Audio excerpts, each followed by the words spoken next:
माया कानन। भोर की रोशनी धीरे धीरे फूट रही है, लेकिन पृथ्वी ने अभी तक अपने सीने से धुंध की चादर पूरी तरह नहीं हटाई है। जिस तरफ वो विशालकाय जीव चला गया था, हम सब हक्के बक्के होकर उसी तरफ ताक रहे हैं। अचानक एक और जानी पहचानी आवाज सुनकर हम सब चौंक उठे। ऐसा लगा जैसे हजारों स्लेट्स पर हजारों पेंसिलें एक साथ घिस रही हों। एक पल में हमारी जड़ता गायब हो गई। कुमार सबसे पहले चिल्लाया कि ये तो उन बौनों का उड़ने वाला जहाज है। विमल बोला कि ये कैसे हो सकता है? वो उड़ने वाला जहाज तो खराब होकर जमीन पर उतरा था और मरम्मत के बिना तो उड़ नहीं सकता था। रामहरि ने आसमान की तरफ हाथ उठाकर कहा कि वो देखिए खोका बुबा। हमारी आंखों के सामने एक विशाल काली परछाई बिजली की रफ्तार से आसमान की तरफ बढ़ रही है। हाँ, ये पक्का मंगल ग्रह का उड़ने वाला जहाज ही है। कुमार बोला कि ये तो अनर्थ हो गया और कितने ही लोग उसके अंदर कैद हैं। कमल ने झट से कहा कि कुमार बाबू बंदूक चलाइए। विमल ने मायूसी से कहा कि अब कोशिश बेकार है। बौनों ने हमें चकमा दे दिया है और जहाज बंदूक की रेंज से बाहर जा चुका है। देखते ही देखते जहाज आसमान में ओझल होने लगा। न जाने कितनी तेजी से वो उड़ रहा था। भोर का उजाला अब जमीन पर उतर आया था और अंधेरा सिमटकर जंगलों के अंदर जा छिपा था। मैंने कहा कि बौने आखिर चंपत कैसे हुए, कुछ समझ नहीं आ रहा है। हमने तो इतने सारे लोगों को उनकी पहरेदारी पर छोड़ रखा था। विमल बोला कि शायद हमारे बंदूक लेकर यहां आने से बौनों की हिम्मत बढ़ गई और उन्होंने उन लोगों पर हमला कर दिया होगा। मुमकिन है, पर यहां खड़े रहने से अब कोई फायदा नहीं है। चलो जहां जहाज उतरा था उस जगह को एक बार देख आते हैं। वो जगह ज्यादा दूर नहीं है और हम जिस तरफ से आए थे उसी तरफ वापस बढ़ने लगे। अब चारों तरफ अच्छी खासी रोशनी हो गई थी, लेकिन आंखों के सामने जो नजारे दिख रहे थे वे बिल्कुल हैरान करने वाले और अनोखे थे। पश्चिम की तरफ पहाड़ों के ऊपर पहाड़ सिर उठाए भोर की धूप में जैसे सुबह का स्नान कर रहे हों। उन पहाड़ों पर हरियाली का नामो निशान नहीं था, पर उनके नीचे सदियों पुराना नीला जंगल फैला था। पूर्व की तरफ एक विशाल मैदान धू धू कर रहा था, जहां बीच बीच में पेड़ों के झुंड थे। पर ताज्जुब की बात यह थी कि इतने बड़े मैदान में घास का एक तिनका भी नहीं था। मैदान के एक किनारे से एक पतली रेखा बलखाती हुई कहीं जा रही थी, जो पक्का कोई नदी ही थी। उत्तर की तरफ भी घने जंगल और पेड़ पौधे थे। ज्यादातर पेड़ छोटे छोटे थे और उनकी बनावट इतनी अजीब थी कि पृथ्वी के किसी भी पेड़ से मेल नहीं खाती थी।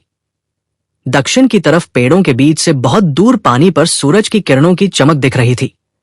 पानी के नीले रंग से अंदाजा लगाया कि वो समुद्र है। हमारे पैरों के नीचे की जमीन बहुत सख्त थी और उसे लगभग पत्थर ही कहा जा सकता है। वहां भी घास का कोई निशान नहीं था। बीच बीच में झाड़ियों के अंदर अनजाने और अद्भुत फूल खिले थे। उन फूलों का आकार छोटा नहीं था और उन सबकी डंडियों पर बड़े बड़े कांटे थे। विमल बड़ी उत्सुकता से चारों तरफ देखते हुए बोला कि विनय बाबू, ये हम किस देश में आ गए हैं? ऐसी भोर का वक्त है पर एक परिंदा तक नहीं चहक रहा है। कुमार बोला कि इतना घना जंगल है फिर भी एक पतंगा या तितली तक नहीं उड़ रही है। वाकई ये बड़ी अजीब बात थी और आसपास किसी भी जीव का कोई निशान नहीं था। मैंने कहा कि ये तो मैनामती के मायाकानन जैसा लग रहा है। कमल ने पूछा कि वो क्या है।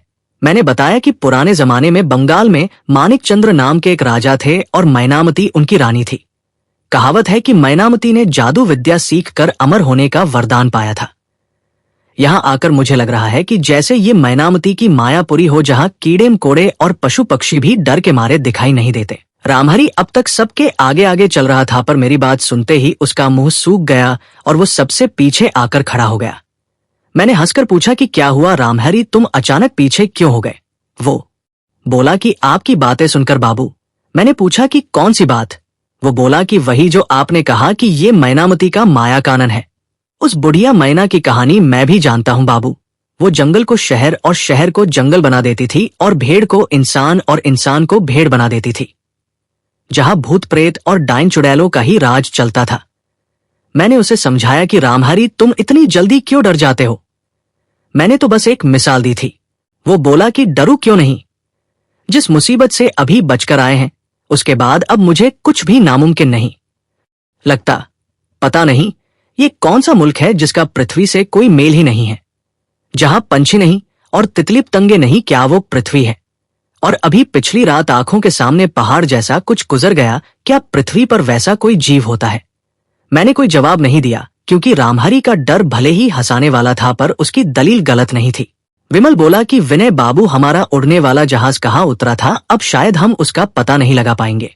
मैंने कहा कि मुझे भी यही लग रहा है, और अंधेरे में हम कहाँ उतरे थे अब ये समझना मुश्किल है। रामहरि ने बड़े भावुक स्वर में कहा कि हाय, जहाज के अंदर जो लोग थे उनका क्या होगा।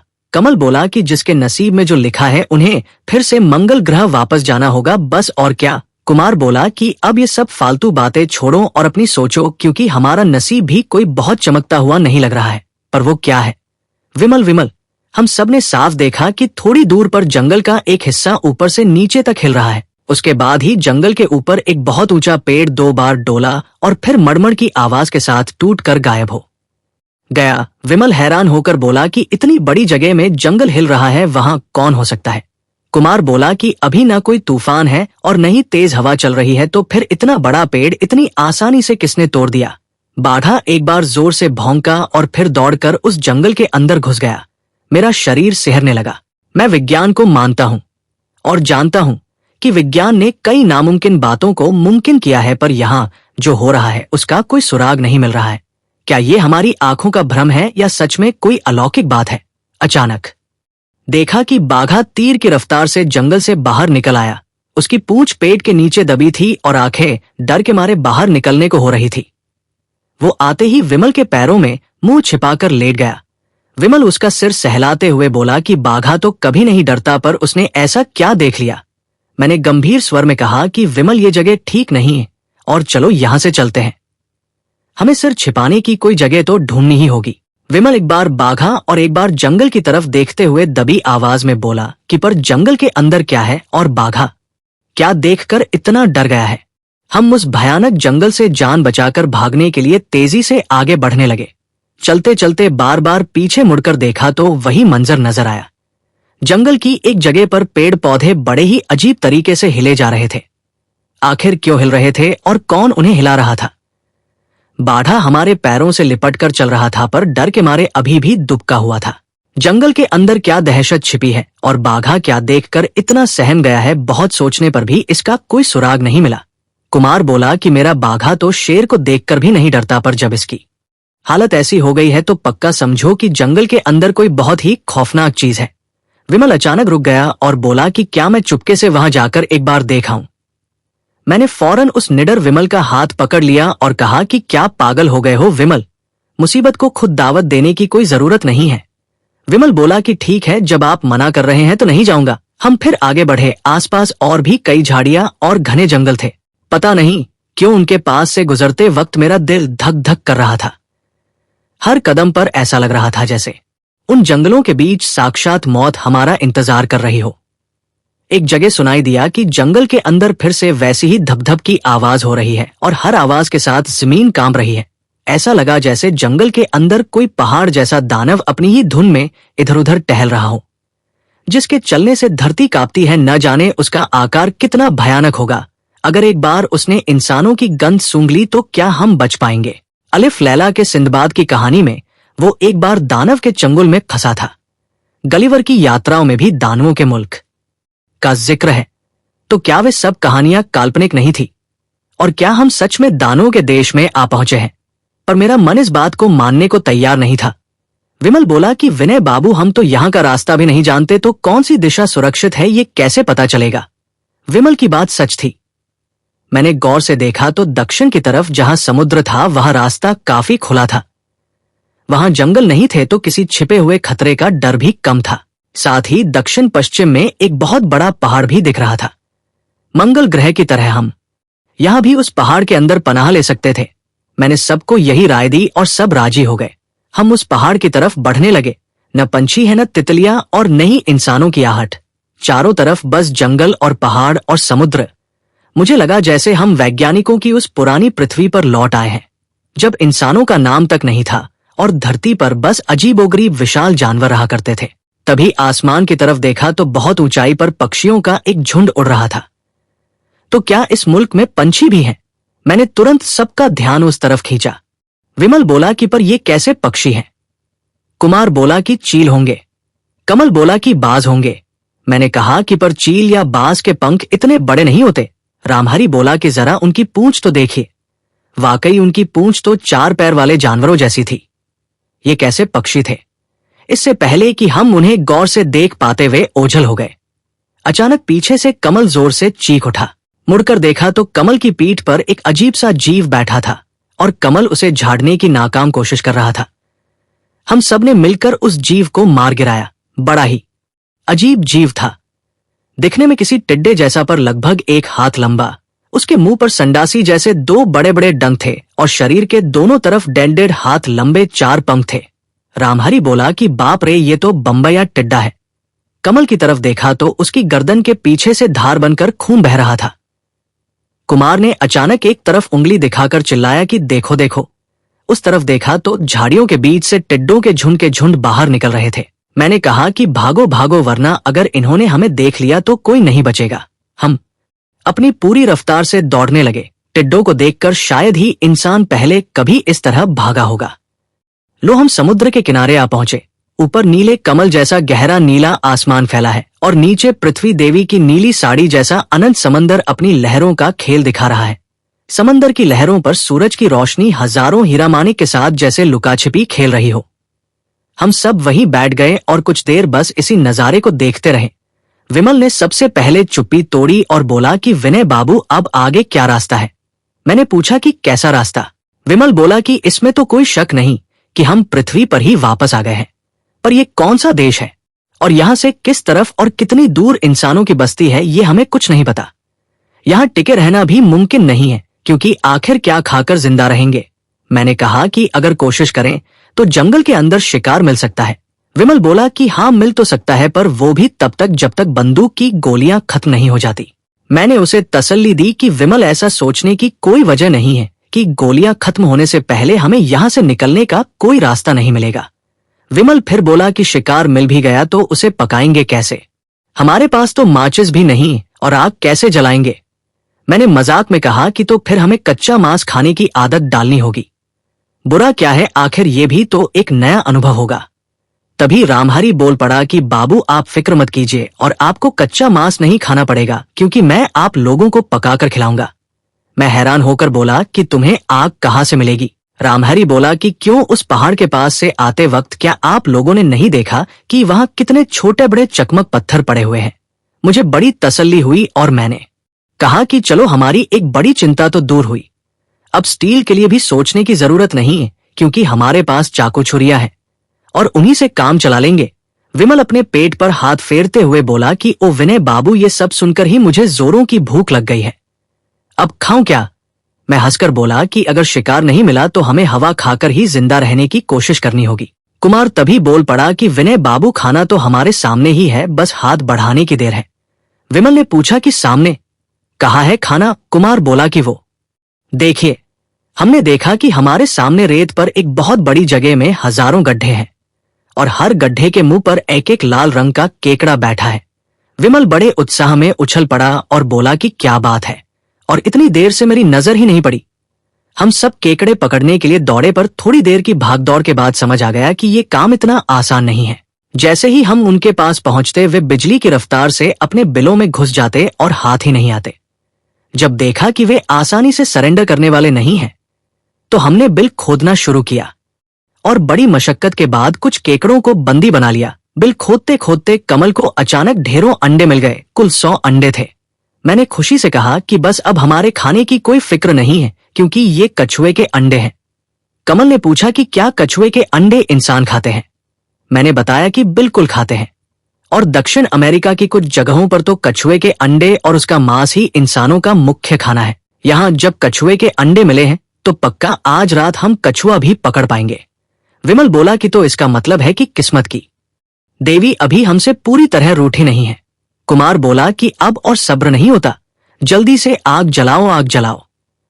पहाड़ के ऊपर यहां भी एक गुफा ढूंढने में हमें ज्यादा देर नहीं लगी। इस गुफा की सबसे बड़ी खूबी ये थी कि इसका अंदरूनी हिस्सा काफी लंबा चौड़ा था, पर मुंह इतना छोटा कि बिना रेंगकर घुसे अंदर जाने का कोई रास्ता नहीं था। तो खुद को सुरक्षित रखने के लिए ये गुफा एकदम परफेक्ट थी। समंदर के किनारे जहां कछुए के अंडे मिले थे, शाम के बाद हम फिर वहीं गए और एक बड़े पत्थर की ओट में छिपकर बैठ गए कछुए पकड़ने के लिए। दक्षिण अमेरिका में जिस तरह कछुओं का शिकार किया जाता है, मैंने किताबों में उसके बारे में पढ़ रखा था। कछुओं की आदत होती है कि वे जमीन पर आकर रेत के अंदर अंडे देते हैं। रात के वक्त वे झुंड के झुंड बनाकर किनारे पर आते हैं। मादा कछुए अंडे देकर उन्हें रेत में छिपा देती है। एक एक कछुआ एक साथ 80 से लेकर 120 तक अंडे देता है। फिर सुबह होने से पहले वे वापस पानी में लौट जाते हैं। शिकारियों का काम बस ये होता है कि वे कछुओं को पकड़कर उल्टा कर दें। एक बार उलटने के बाद वे फिर भाग नहीं सकते। हाँ, पलटते वक्त थोड़ा सावधान रहना जरूरी है ताकि शिकारी का हाथ कछुए के अंगों या मुंह के पास न आ जाए। कछुए का काटना कोई सुखद एहसास नहीं होता और उसके अंगों का प्रहार इतना जोरदार होता है कि एक ही वार में इंसान के पैर की हड्डी मट से टूट सकती है। ये सब बातें मैं सबको समझा रहा था। आसमान में उस वक्त चांद की एक पतली सी फाग दिख रही थी, पर उसकी रोशनी इतनी कम थी कि अंधेरा दूर नहीं हो रहा था। जिस भयानक जंगल से हम भाग कर आए हैं वो बहुत दूर एक गाढ़े काले साए की तरह दिख रहा था। उसकी तरफ जितनी बार देखते हैं हमारा दिल बुरी तरह धड़कने लगता है। उस जंगल में आखिर क्या है ये तो बस भगवान ही जानते हैं। तभी सफेद रेत पर एक काली लकीर खींचते हुए एक विशाल कछुआ हमारे बहुत पास आया और चारों तरफ एक चक्कर लगाकर लौट गया। विमल उसे तभी पकड़ने जा रहा था, पर मैंने उसे रोक दिया और धीरे से कहा कि रुको रुको, ये कछुओं का सरदार है। ये पहले आकर चारों तरफ एक घेरा बना रहा है। सरदार जाकर जब खबर देगा तब बाकी सारे कछुए आकर इस घेरे के अंदर डेरा डालेंगे। उसके बाद हम हमला करेंगे। रामहरी बोला कि हाँ, वो देखिए कछुआ भाई वापस जा ही तो रहा है। अब ज्यादा इंतजार नहीं करना पड़ा और सरदार के जाने के बाद छोटे बड़े कछुओं की टोली किनारे पर आ गई। बस फिर क्या था, हमारा हमला शुरू हो गया। हम तेजी से लपके और एक एक को पकड़कर रेत पर चित कर दिया। काम वैसे इतना आसान नहीं था क्योंकि उनमें से कई का वजन लगभग 1 मन या उससे भी ज्यादा था।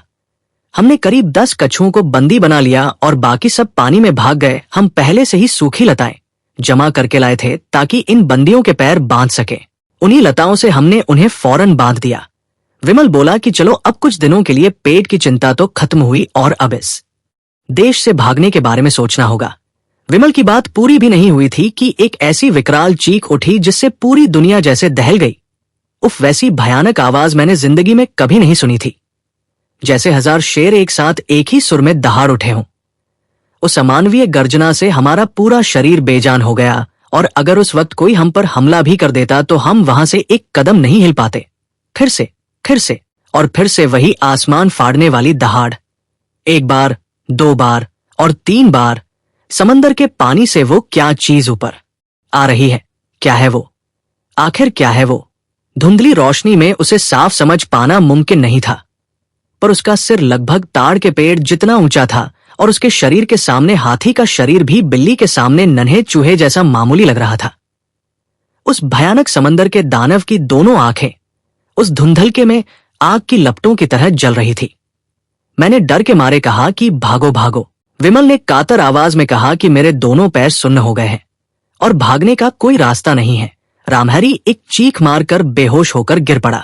कुमार और कमल दोनों हाथों से मुंह दबाकर रेत पर ही बैठ गए।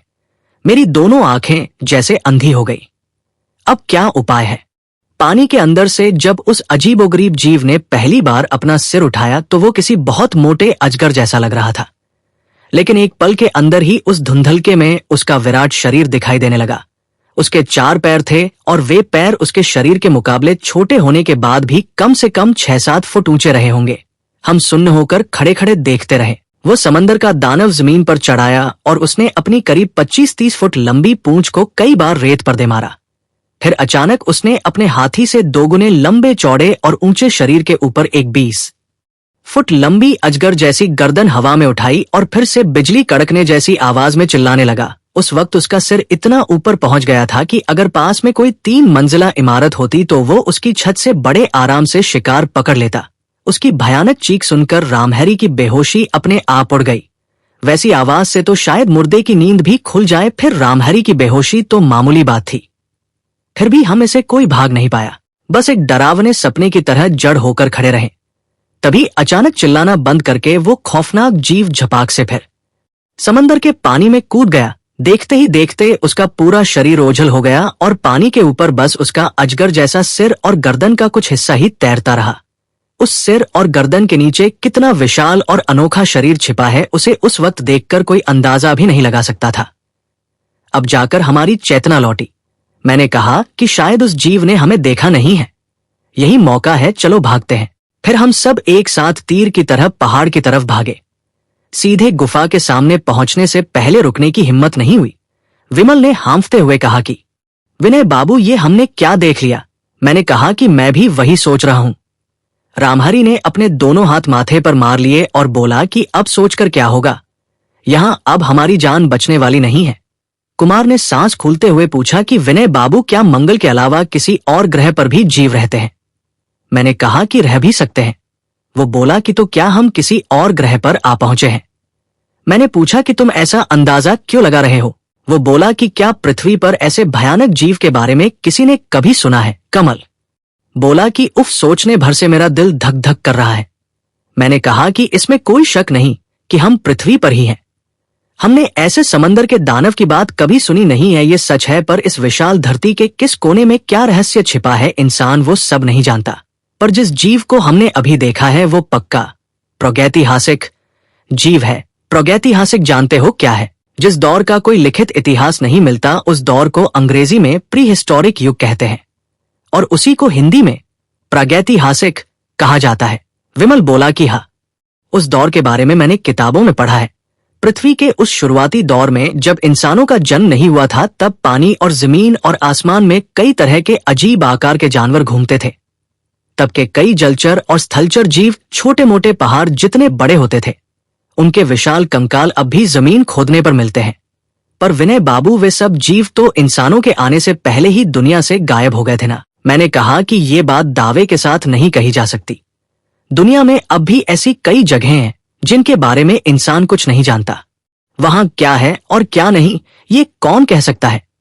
कभी कभी सैलानियों की कहानियों में पढ़ा है कि दुनिया में कहीं की किसी ने पुराने जमाने के जानवरों जैसे बहुत बड़े जानवर अपनी आंखों से देखे हैं।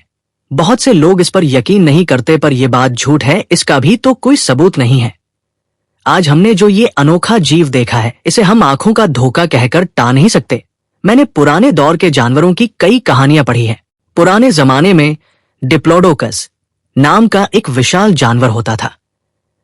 आज जिस समंदर के दानव को हमने देखा है, उसकी शक्ल उस डिप्लोडोकस से बहुत ज्यादा मिलती है। पर अब काफी रात हो गई है और ये सब बातें अभी रहने देते हैं। इस बारे में मेरा जो भी ख्याल है वो मैं तुम्हें बाद में बताऊंगा। अब चलो और सोने की कोशिश करो। अगले दिन सुबह हम डरते डरते फिर से समंदर के किनारे गए उन बंदी कछुओं को लाने के लिए। खुशकिस्मती ये थी कि उस समंदर के दानव का कहीं नामो निशान नहीं मिला। बस जहां खड़ा होकर उसने अपनी पूंछ पटकी थी, वहां रेत में एक बहुत बड़ा गड्ढा हो गया था।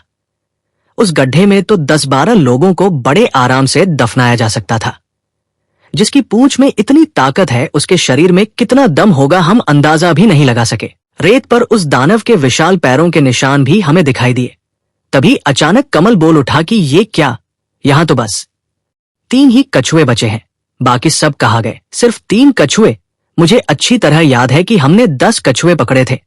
इसमें कोई शक नहीं था कि वे बंधन खोलकर समंदर में नहीं भागे हैं, क्योंकि उनके शरीर के सख्त कवच टूटी फूटी हालत में वही बिखरे पड़े थे। ये समझने में हमें बिल्कुल देर नहीं लगी कि कोई जीव आकर उनका मांस खा गया है। मुझे लगा कि पक्का ये उस समंदर के दानव का ही काम है। पर विमल चिल्लाकर बोला कि विनय बाबू इधर देखिए। विमल के पास जाकर खड़ा हुआ तो उसने नीचे उंगली दिखाई। रेत पर पैरों के बड़े बड़े निशान थे। विमल बोला कि देख रहे हैं, ये उस समंदर के दानव के पैरों के निशान नहीं है। हाँ, ये पैरों के निशान बिल्कुल अलग थे, पर ये भी किसी विशालकाय दानव के ही पदचिन्ह थे, क्योंकि हर निशान लंबाई में कम से कम 3 फुट का तो था ही। उफ, न जाने उस जीव का आकार कितना बड़ा होगा। हर 4 पैरों के निशानों के बीच में एक लंबी चौड़ी अजीब सी लकीर थी। गौर से देखा तो समझ आया कि ये उस अनजान दानव की भारी पूंछ का निशान है। विमल उन निशानों का पीछा करते हुए आगे बढ़ा। रामहरि और कुमार और कमल को वहीं इंतजार करने को कहकर मैं भी विमल के पीछे पीछे चल दिया। चलते चलते विमल बोला कि विनय बाबू, जिसके पैरों के निशान हम देख रहे हैं, पक्का उसी ने कछुओं को खाया है। मेरा भी यही यकीन था। विमल बोला कि पर 7-7 बड़े कछुओं को एक साथ चटकर जाना किसी ऐरे गैरे जीव के बस की बात नहीं है। मैंने पूछा कि विमल, तुम जा कहाँ रहे हो? वो बोला कि ये देखने की वो जीव रहता कहाँ है, किस तरफ से खतरा आ सकता है, ये जान लेना ही बेहतर है। मैं बिना कुछ कहे विमल के साथ चलता रहा। हम करीब 1 मील का रास्ता पार कर आए। पर पैरों के निशान अब भी वैसे ही बने हुए थे। थोड़ी दूर पर एक छोटा सा जंगल था और पैरों के निशान उसी तरफ जा रहे थे। मैंने कहा कि विमल, साफ दिख रहा है कि वो जानवर इसी जंगल के अंदर रहता है और अब हमें आगे बढ़ने की जरूरत नहीं है। विमल कुछ जवाब देने ही वाला था कि अचानक रुक गया और फिर फटी फटी आंखों से एक तरफ देखने लगा। जिस तरफ वो देख रहा था वहां देखते ही मैं भी जैसे सुन्न पड़ गया। थोड़ी दूर पर एक मुड़े हुए पेड़ के नीचे एक अजीबोगरीब जानवर बैठा हमारी तरफ ताक रहा था। आंखों के सामने जैसे भयानकता की जीती जागती मूरत खड़ी थी। ये जीव तो जैसे भगवान की रचना से बाहर का था। उसका मुंह काफी हद तक मगरमच्छ जैसा था और आगे के पैर छोटे और पीछे के पैर बड़े थे और उसकी मोटी सी पूंछ कंगारू की तरह दिख रही थी। उसका शरीर कम से कम 30 हाथ लंबा रहा होगा। अचानक वो अपनी पूंछ और पीछे के पैरों के बल पर खड़ा हो गया और फिर एक अजीब सी चीख मारकर कंगारू की तरह एक लंबी छलांग लगाई। इतना भारी शरीर लेकर कोई जीव ऐसे उछल सकता है, ये बिना देखे मैं कभी यकीन नहीं कर पाता। विमल डर के मारे चीख उठा कि वो हमारी तरफ ही आ रहा है। भागिए भागिए। हम दोनों अपनी जान बचाकर भागे और वो मगरमच्छ कंगारू भी बिल्कुल वैसे ही हवा में उछल उछलकर हमारा पीछा करने लगा। बीच बीच में उसकी खौफनाक चीखें सुनकर मेरे बदन का खून जैसे पानी होने लगा। हम दोनों भागे जा रहे हैं, बस भागे ही जा रहे हैं और हमारे पीछे मौत बनकर लपक रहा है वो खौफनाक जानवर। हर छलांग के साथ वो हमारे और भी करीब आता जा रहा है।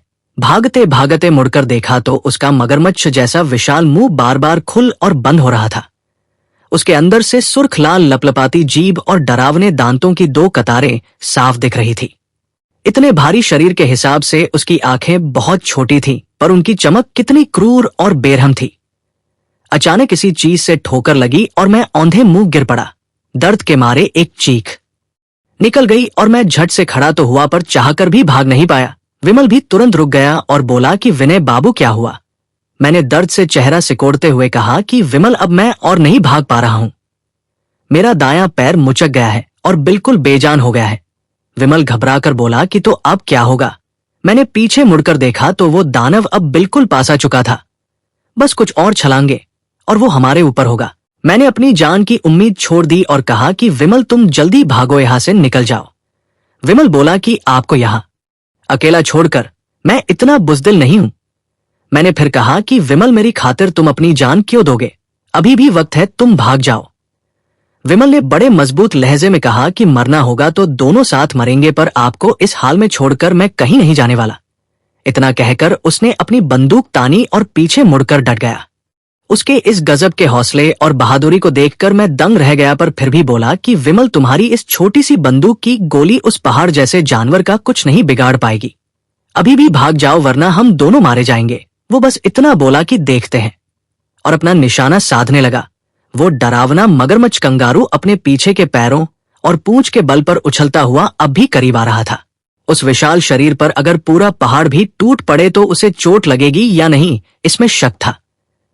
फिर विमल की इस नन्ही सी गोली से उसका क्या बिगड़ता? मुझे लगा अब अंत करीब है और मेरी वजह से विमल को भी जान गंवानी पड़ेगी। मैं ये सोच ही रहा था कि तभी विमल की बंदूक गरजी और आग उगलने लगी। धमाके के साथ ही वो दानव ठिठक कर खड़ा हो गया। विमल ने दूसरी गोली दागी। वो दानव आसमान की तरफ मुंह उठाकर बिजली कड़कने जैसी आवाज में 2 बार चिंघाड़ा और फिर तेजी से उसी रास्ते पर भाग निकला जहां से आया था। विमल खुशी से झूम उठा और बोला कि विनय बाबू, अब डरने की कोई बात नहीं है। मैंने हाथ बढ़ाकर उसे गले लगा लिया और कहा कि विमल, तुम्हारी बहादुरी ने ही आज मेरी जान बचाई है। विमल बोला कि अगर 2 गोलियां खाकर वो जानवर डर के मारे नहीं भागता तो हम में से कोई नहीं बचता। आपने सही कहा था कि बंदूक की गोलियां उसका कुछ खास बिगाड़ नहीं सकती। मैंने कहा कि विमल, क्या तुम इसे देखकर समझ पा रहे हो कि ये इस जमाने का जीव नहीं है? प्रागैतिहासिक काल के जिस दौर को वैज्ञानिक सरीसृपयु कहते हैं, इसकी बनावट हुबहू उसी दौर के जीवों जैसी है। विमल, मुझे पूरा यकीन है कि हम पृथ्वी की किसी ऐसी जगह आ पहुंचे हैं जहां किसी अनजाने कारण से पुराने दौर के जीव आज भी जिंदा है। ये एक बहुत बड़ी खोज है और अगर ये खबर बाहर गई तो पूरी दुनिया में तहलका मच जाएगा। विमल बोला कि पर क्या इस खोज की खबर लेकर हम वापस सभ्य दुनिया में लौट पाएंगे? मैंने कहा कि आज जिस जीव के सामने तुम अकेले डट गए, अगर वो अचानक दुनिया के किसी शहर में पहुंच जाए तो उसकी भयानक सूरत देखकर पूरा शहर खाली हो जाएगा। जब तुम्हारे जैसा वीर हमारे साथ है तो हम यहाँ से विजेताओं की तरह वापस क्यों नहीं लौटेंगे विमल। विमल ने शर्माते हुए कहा कि विनय बाबू, आप बार बार ये बात कहकर मुझे शर्मिंदा मत कीजिए। लाइए देखो आपके पैर में कहाँ मोच आई है। उस दिन गुफा में वापस आकर देखा तो कुमार और कमल और रामहरी खाना पकाने की तैयारी में जुटे हुए थे। रामहरी ने गीली मिट्टी से छोटे बड़े कई बर्तन बनाकर उन्हें आग में पकाकर मजबूत कर लिया था। वो चूल्हा बनाना भी नहीं भूला था। समंदर का पानी पास ही था तो नमक की भी कोई कमी नहीं रही। भले ही कोई और मसाला ना हो, पर इतनी बड़ी आफत के बाद कछुए का उबला मांस और अंडे आज हमें कतई बुरे नहीं लगेंगे। वाकई खाना बहुत बढ़िया लगा। सच तो यह है कि रामहरी का खाना आज इतना लजीज लगा कि मुझे लगा जैसे शहर में चैन से बैठकर भी इससे ज्यादा स्वादिष्ट खाना मैंने कभी नहीं खाया। 3 दिनों तक हम में से कोई पहाड़ से नीचे नहीं उतरा। ज्यादातर वक्त गुफा के अंदर बैठकर गप्पे मारने और आगे की सलाह मशवरा करने में ही बीत गया। आज दोपहर के बाद हमने तय किया कि पहाड़ की सबसे ऊंची चोटी पर चढ़कर देखा जाए कि जिस देश में हम आ फंसे हैं वहां का नजारा कैसा है। तय वक्त पर हम घाटी के रास्ते पहाड़ पर चढ़ने लगे। मेरे पैर का दर्द अभी पूरी तरह ठीक नहीं हुआ था तो मुझे काफी तकलीफ हो रही थी, पर मैंने मुंह से कुछ नहीं कहा। करीब 1.5 घंटे बाद घाटी का रास्ता छोड़कर हम पहाड़ की एक ऊंची चोटी पर जा खड़े हुए। चारों तरफ देखा तो पूरा देश हमारे पैरों के नीचे किसी रिलीफ मैप की तरह फैला हुआ था। सबसे पहले एक सच हमारी आंखों के सामने आ गया कि हम जहां आए हैं वो एक टापू है, क्योंकि पूरब और पश्चिम और उत्तर और दक्षिण हर तरफ आसमान की सीमा तक बस समंदर का अनंत नीला पानी ही लहरा रहा था। टापू के लगभग पूरब की तरफ वो विशाल और घना जंगल था जहां हम सबसे पहले उतरे थे। हम अच्छी तरह समझ गए कि टापू की सारी दहशत उसी घने जंगल के अंदर छिपी है, पर यहां से उसकी सुंदर हरियाली के सिवा और कुछ नजर नहीं आ रहा था। जंगल के एक किनारे पर एक बहुत बड़ी झील थी और उसके तट पर कई तरह के पंछी घूम रहे थे। दूर होने की वजह से वे कौन से पंछी थे ये समझ नहीं आ रहा था। विमल जोश में भरकर बोला कि कल ही मैं बंदूक लेकर वहां जाऊंगा और 2-4 पंछी शिकार करके लाऊंगा। कुमार ने झुककर नीचे की तरफ देखा और हैरान होकर बोला कि देखो देखो, यहाँ फिर कैसे अजीब जीव बैठे हैं। पहाड़ के किनारे जाकर देखा तो हमारे ठीक नीचे 4 अजीब बनावट वाले जीव पत्थर की मूर्तियों की तरह शांत और चुपचाप पास बैठे थे। उनका रंग मटमैला था और आंखें कंचों जैसी गोल और सुर्ख लाल थी। उनका आकार करीब 5-6 फुट लंबा था और शरीर के दोनों तरफ 2 पंख और नीचे की तरफ एक रस्सी जैसी पूंछ लटक रही थी। मुंह देखने पर वे पंछी जैसे लगते थे, पर किसी के भी शरीर पर परों का नामो निशान नहीं था। वे दिखने में इतने खौफनाक थे कि मेरा कलेजा थरथर कांपने लगा। अचानक उनकी नजर भी हम पर पड़ गई। एक भद्दी सी चीख मारकर उन्होंने फौरन पंख फैलाए और उड़ना शुरू कर दिया। उनके दोनों पंखों का फैलाव कम से कम 15 हाथ का तो होगा ही। मुझे ऐसा लगने लगा जैसे कोई चौपाया विशाल जानवर 4 पैरों में पंख बांधकर आसमान में उड़ रहा हो।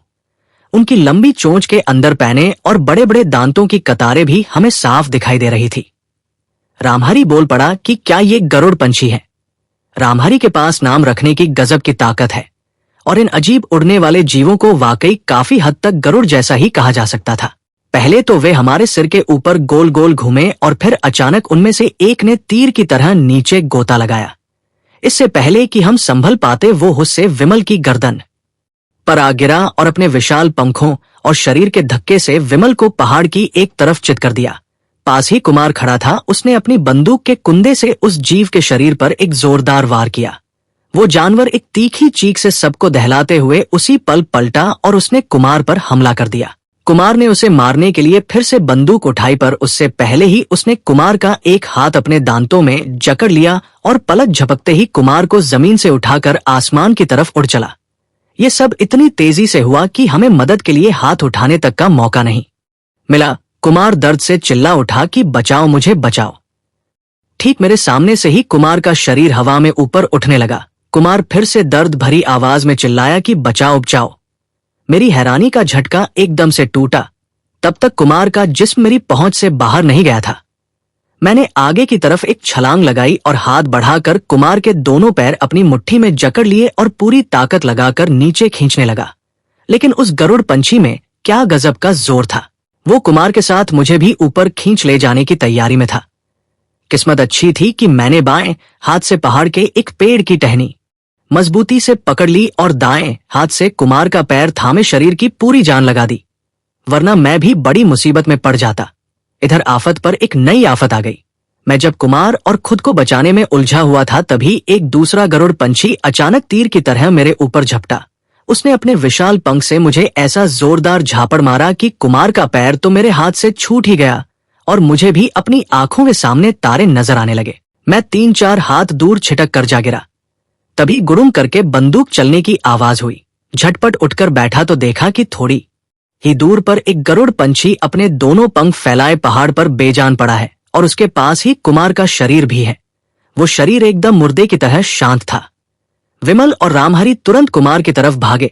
विमल ने उसे चेक किया और बोला कि नहीं, कोई डर की बात नहीं है, बस बेहोश हुआ है। सिर उठाकर ऊपर देखा तो बाकी 3 गरुड़ पंछी अब भी आसमान में गोल गोल चक्कर काटते हुए हमारे आसपास ही मंडरा रहे थे। कुमार की बंदूक मेरे सामने ही पड़ी थी। मैंने तुरंत उसे उठाया और निशाना साध कर घोड़ा दबा दिया। निशाना खाली नहीं गया। एक और पंछी लुढ़कता हुआ नीचे गिरा और पहाड़ की खाई में कहीं गायब हो गया। बाकी दोनों पंछी डर के मारे गंदी सी चीखें मारते हुए और भी ऊपर की तरफ उड़ने लगे। कुछ देर बाद कुमार को होश आ गया। गरुड़ पंछी के काटने से उसका बायां हाथ बुरी तरह लहूलुहान हो गया था, पर इसके अलावा उसे कोई खास चोट नहीं आई थी। विमल उस मरे हुए गरुड़ पंछी की तरफ काफी देर तक बिना पलक झपकाए देखता रहा और बोला कि ये कैसा अजीब जीव है। वाकई बड़ा अजीब जीव था। बहुत डरावने सपने में भी ऐसा टेढ़ा मेढ़ा चेहरा नहीं दिखता। कुमार बोला कि विनय बाबू, ये आखिर है क्या? इसके पंख तो हैं पर शरीर का और कोई हिस्सा पंछी जैसा नहीं है। इसकी चोंच में देखिए कितने बड़े बड़े दांत हैं। शरीर एकदम छिपकली जैसा है और कहीं भी परों का नामो निशान नहीं है। विमल बोला कि कदकाठी में भी ये जीव इंसानों जितने बड़े हैं और पंख भी करीब 15 हाथ लंबे हैं। सिंदबाद की कहानी में रुख पंछी की बात पढ़ी थी जो इंसान को झपट कर ले जा सकता था। कहीं ये वही तो नहीं? मैंने कहा कि नहीं, असल में ये पंछी है ही नहीं। इनके ऊपर 2 हाथ और नीचे 2 पैर हैं। हर हाथ में 4 उंगलियां हैं। चौथी उंगली बहुत लंबी हो गई है और उसी में जाल जैसा पंख लटका हुआ है। पंछी के पंख की बनावट ऐसी नहीं होती। कुमार ने पूछा कि पंछी नहीं तो फिर ये क्या है? मैंने बताया कि ये एक उड़ने वाला सरीसृप है। ये भी एक पुराने जमाने का जीव है जिसका नाम वैज्ञानिकों ने पटेरोडैक्टिल रखा है, पर हम इसे गरुड़ पंछी ही कहेंगे। उसी शाम कुमार को कंपकंपी के साथ तेज बुखार आ गया। गरुड़ पंछी के दांतों में पक्का कोई जहर है। उसका हाथ भी बुरी तरह सूज गया।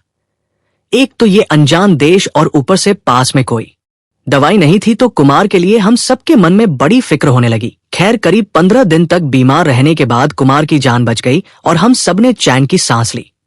गुफा के बाहर एक पत्थर पर मैं और विमल चुपचाप बैठे थे। शाम होने ही वाली थी। पश्चिम के बादलों में अबीर मलकर सूरज देव आज की छुट्टी ले चुके थे और उन रंगीन बादलों की परछाई समंदर के नीले पानी पर किसी पेंटिंग जैसी दिख रही थी। चारों तरफ फैली खामोशी में मेरा मन आज न जाने क्यों उदास होने लगा। कहा हमारा प्यारा बंगाल और कहा हम यहाँ आ खसे हैं। ऐसी शांत शाम के वक्त बंगाल के गांवों में शंख बज रहे होंगे। बहुएं तुलसी के पौधे के पास दिया जलाकर प्रणाम कर रही होंगी और बच्चे मंदिर में आरती के समय घंटी बजाने के लिए छीना झपटी कर रहे होंगे। तभी अचानक विमल ने पूछा कि विनय बाबू, क्या आपने एक बात सोची है? मेरी यादों का सिलसिला टूट गया। मैंने मुड़कर पूछा कि क्या विमल? वो बोला कि कछुए के अंडे और मांस दोनों खत्म हो गए हैं। अब क्या खाकर जिंदा रहेंगे? मैंने कहा कि फिर से कछुए पकड़ने होंगे। विमल कुछ देर तक पूरब की तरफ ताकता रहा जहां वो घना जंगल धुंधला सा दिखाई दे रहा था। विमल उंगली से उस तरफ इशारा करके बोला कि उससे अच्छा उस तरफ चले।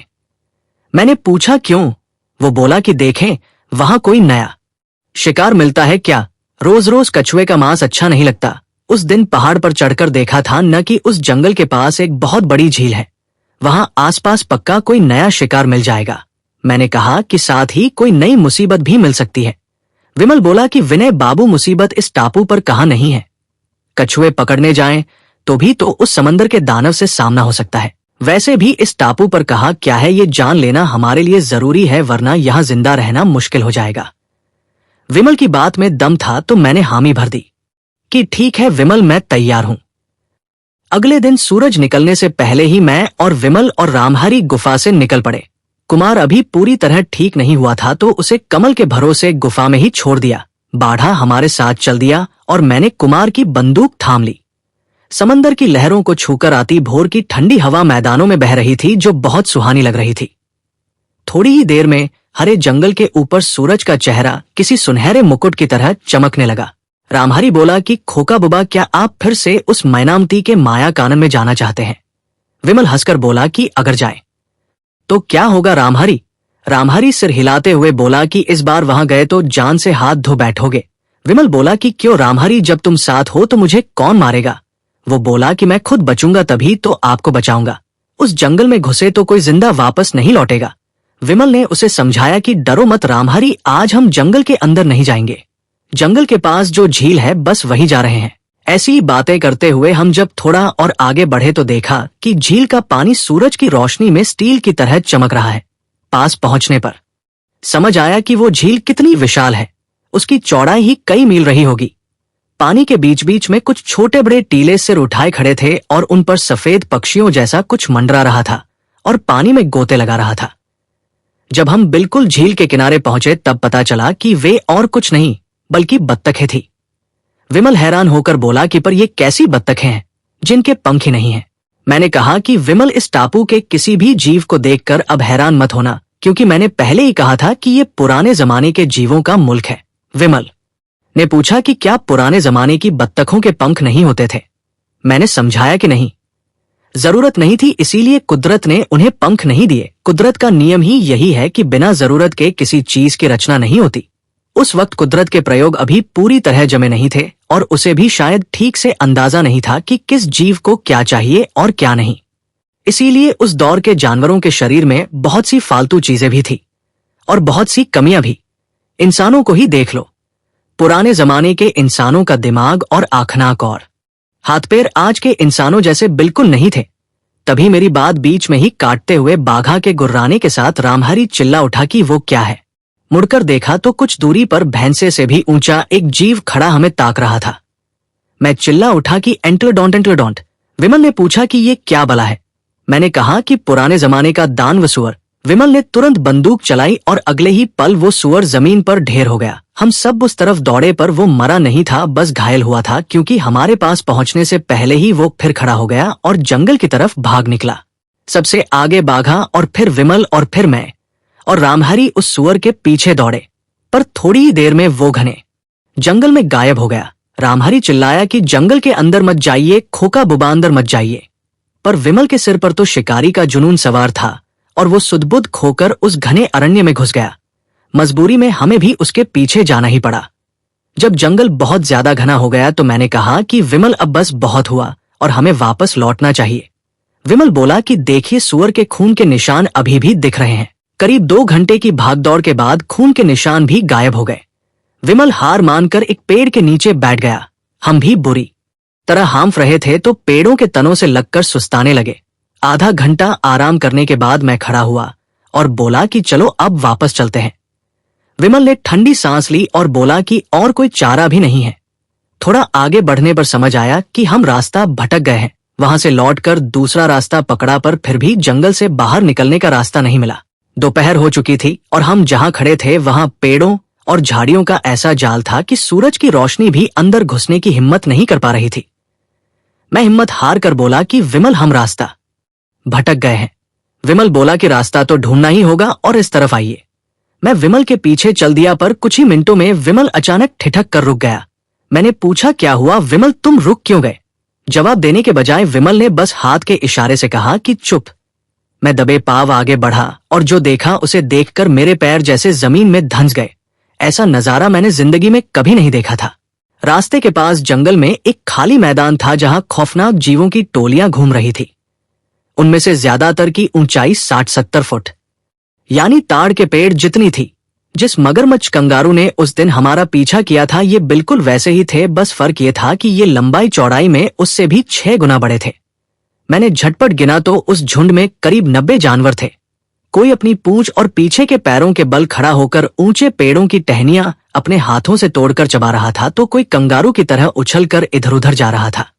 कुछ चुपचाप बैठे थे और कुछ छोटे जीव आपस में खेल रहे थे जो पक्का उनके बच्चे थे, पर वे बच्चे भी कद में हाथी जितने ऊंचे थे। मैंने धीरे से कहा कि विमल, ये डायनासोर है। विमल बोला कि जंगल से बाहर जाने के लिए इनके सामने से गुजरना होगा और अब क्या रास्ता है? मैंने कहा कि जब तक ये यहाँ से चले नहीं जाते तब तक हमें यही जंगल में छिपे रहना होगा। बाघा अब तक डर के मारे पूंछ दबाकर उन्हें देख रहा था कि अचानक वो जंगल की तरफ मुड़कर गुर्राने लगा।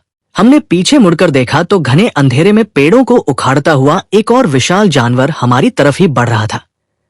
रामहरी का मुंह मुर्दे जैसा सफेद पड़ गया और वो बोला कि खोका बुबा, अब हमारी खैर नहीं है। सच तो यही था।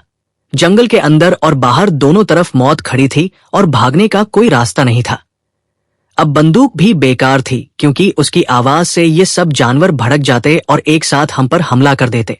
हम तीनों मायूस होकर किसी पत्थर की मूरत की तरह अपनी मौत का इंतजार करने लगे।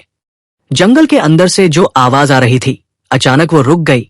उसके बाद कुछ देर तक कोई हलचल नहीं हुई। हम लोग तब भी वैसे ही पत्थर बने खड़े रहे।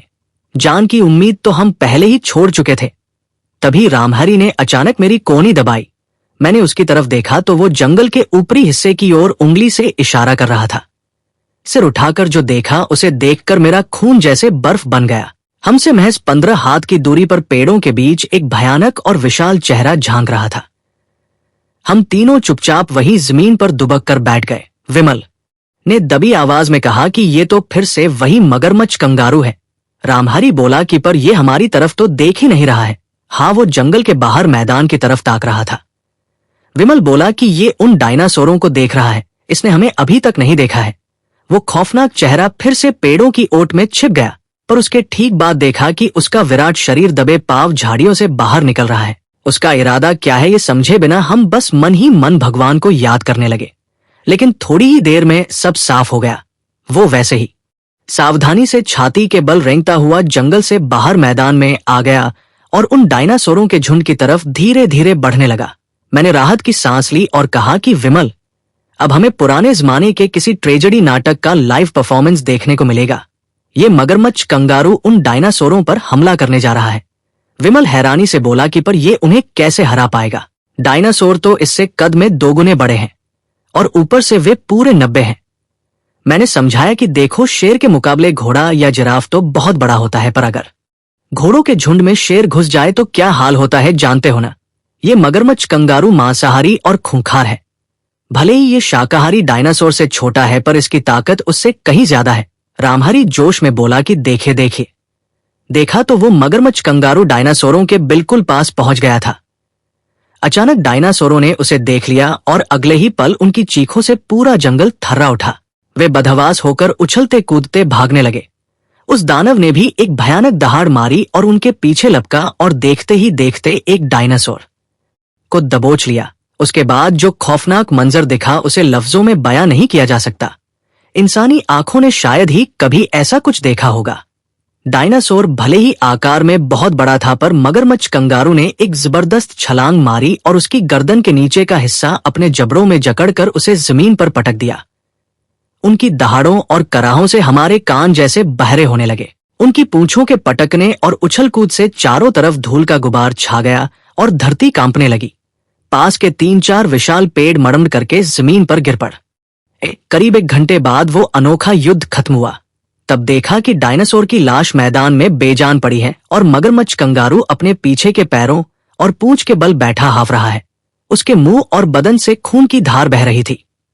थोड़ी देर आराम करने के बाद उसने अपनी पूंछ जमीन पर पटकी और आसमान की तरफ मुंह करके जीत की एक गगनभेदी गर्जना की।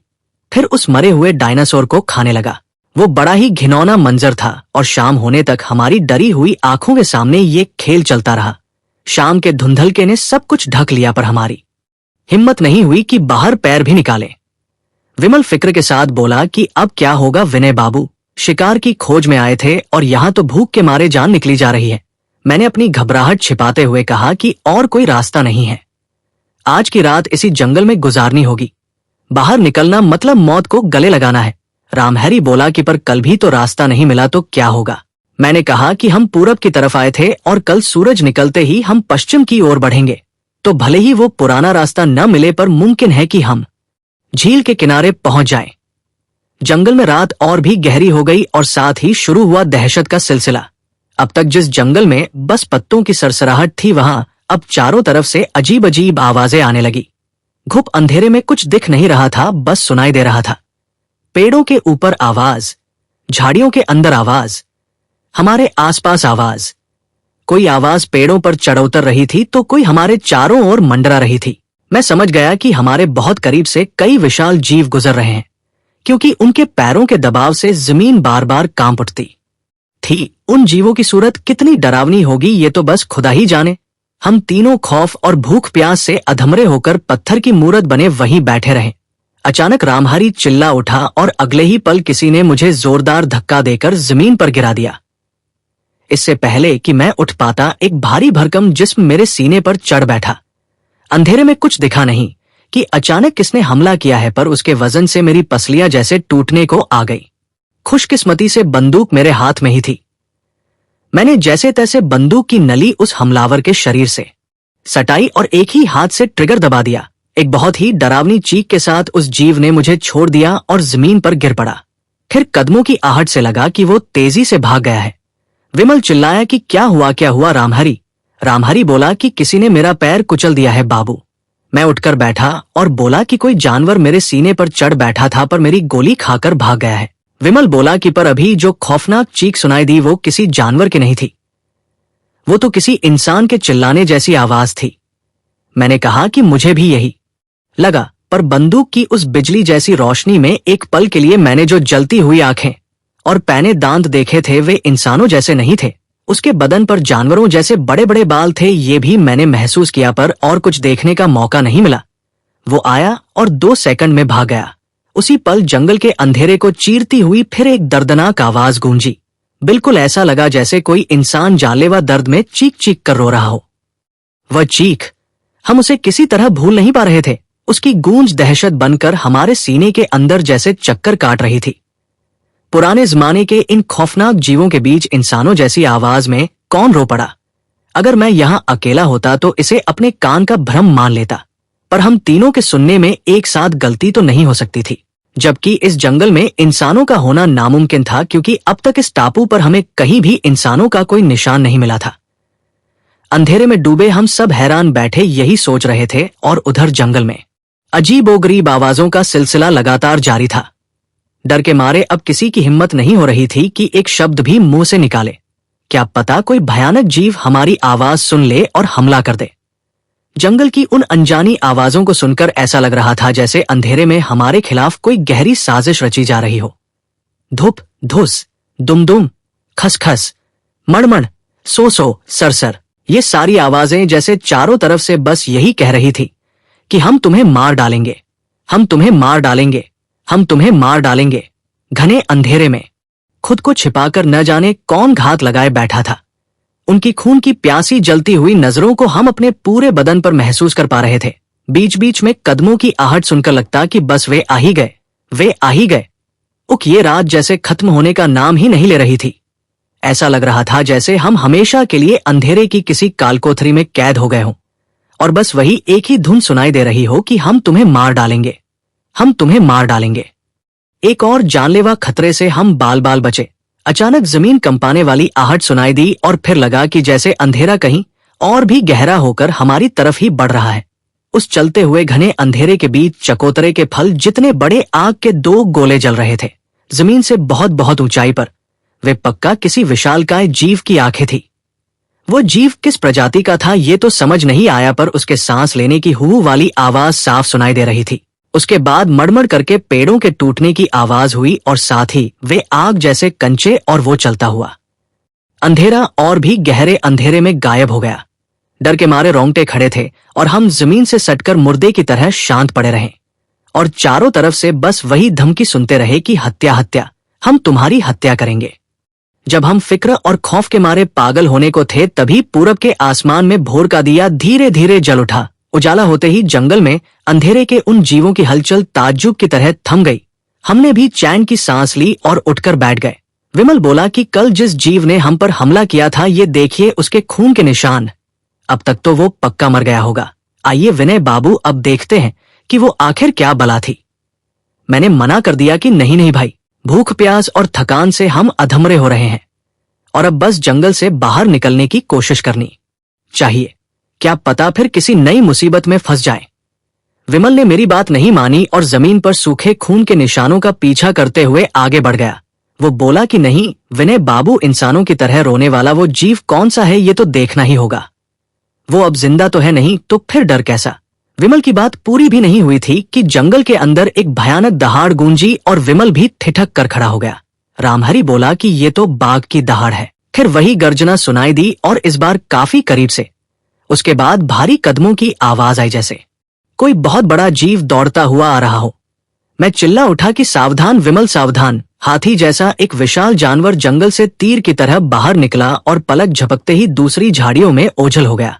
वो जीव कद में हाथी जितना बड़ा था पर दिखने में बिल्कुल सांड जैसा था। विमल और रामहरि के चेहरे पर हैरानी देखकर मैंने कहा कि ये पुराने जमाने का सांड है।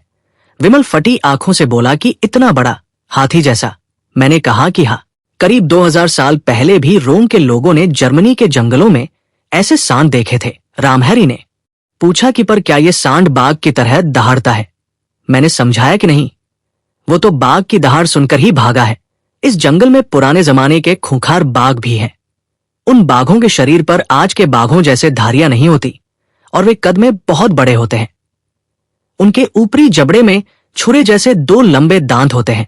विमल, अब तुम समझे न कि इस बाघ का खौफ कितना है। इतना बड़ा सांड भी डर के मारे जान बचाकर भागा है तो हमें भी इसी वक्त ये जंगल छोड़ देना चाहिए। विमल बोला कि आप बिल्कुल सही कह रहे हैं। कल किसने हमला किया था ये देखने की अब कोई जरूरत नहीं है। इस मनहूस जंगल से बस जान लेकर निकल पाए तो बहुत है। पूरब की तरफ जंगल के ऊपर सूरज दिखाई दिया, जैसे तपते हुए कच्चे सोने का कोई अनोखा मुकुट हो।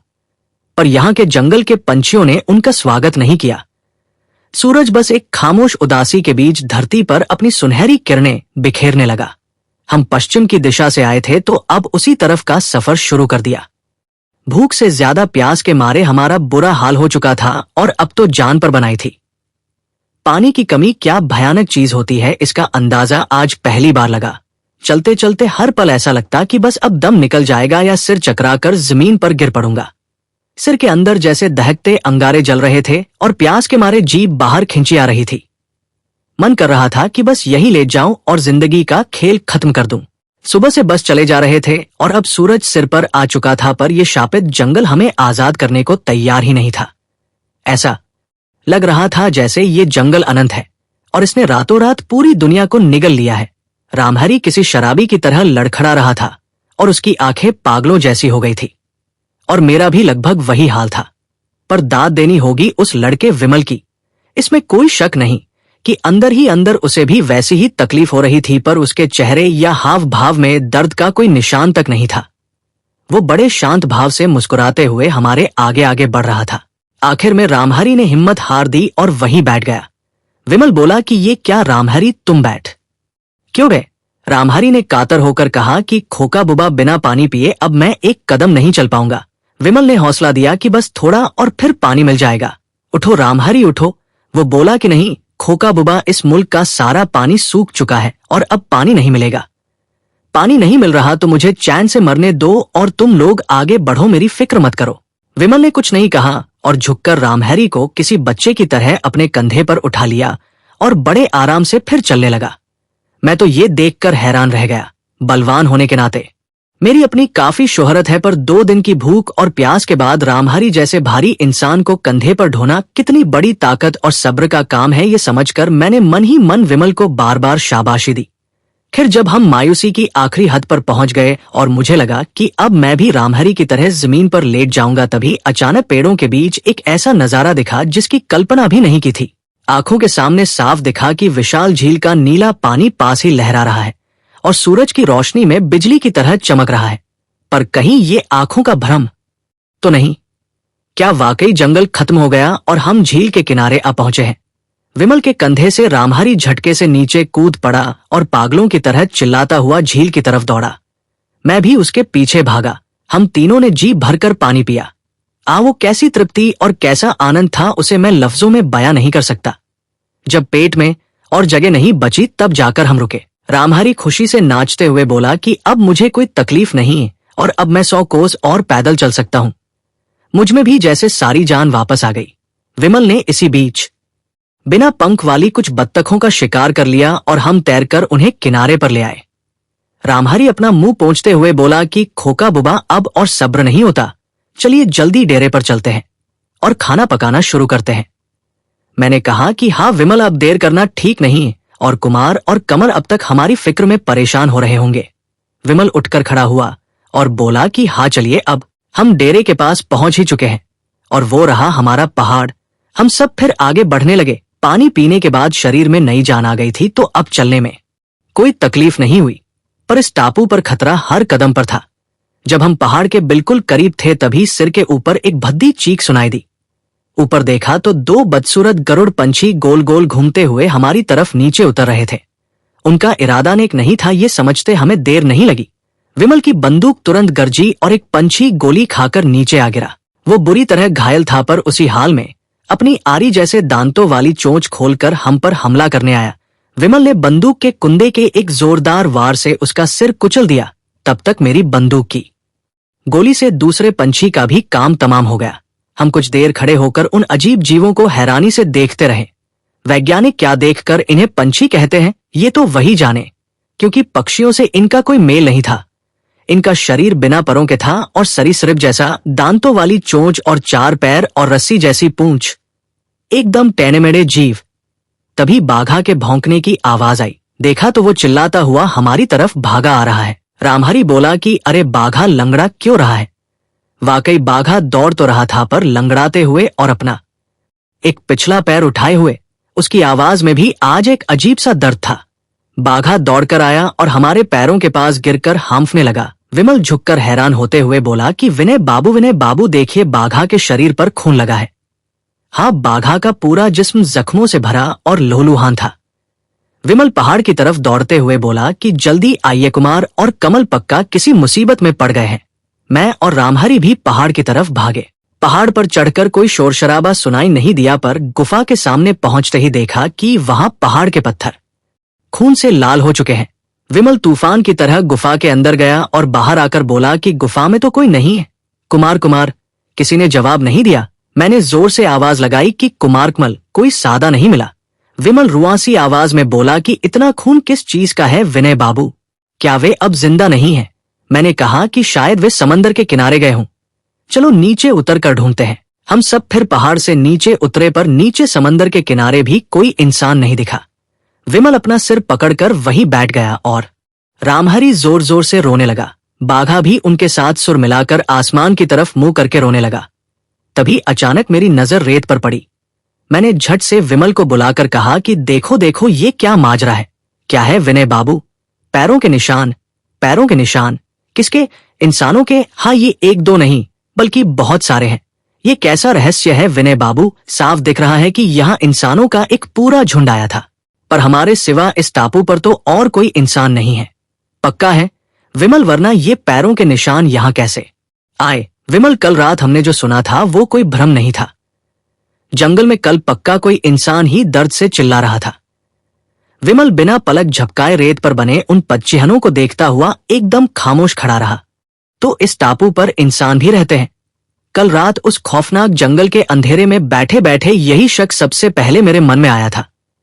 और आज रेत पर ये पैरों के निशान, इसमें अब कोई शक नहीं कि ये इंसानों के ही पैरों के छाप हैं। इतने दिनों से जिस टापू को मैं वीरान समझता था, वहां इंसानों का वजूद जानकर पहले तो मन खुश हुआ, पर फिर ख्याल आया कि अगर यहां इंसान है भी तो क्या वे हमारे दोस्त होंगे? क्या वे हमारी तरह सभ्य होंगे? कमल और कुमार का जो कहीं पता नहीं चल रहा है, क्या इस बात से उनका कोई लेना देना नहीं है?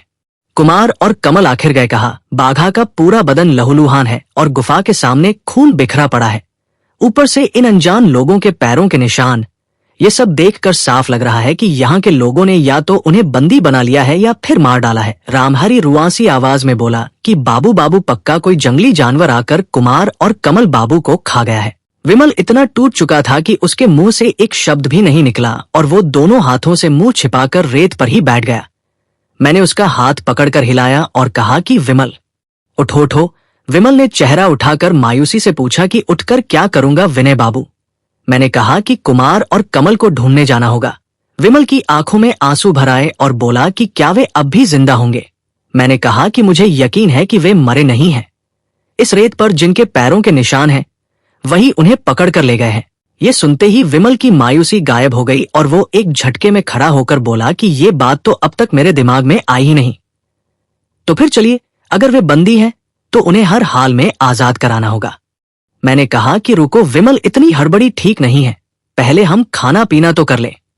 विमल बोला कि दोस्त दुश्मन के हाथ में है और हम यहां पेट की चिंता करेंगे। मैंने समझाया कि भाई सोचे बिना तो कोई चारा नहीं है, कल से भूखे हैं और आज कुछ नहीं खाया तो शरीर हमारा बोझ उठाने को राजी नहीं होगा। कुमार और कमल की खोज में रास्तों पर कितने दिन बीतेंगे ये कौन जानता है।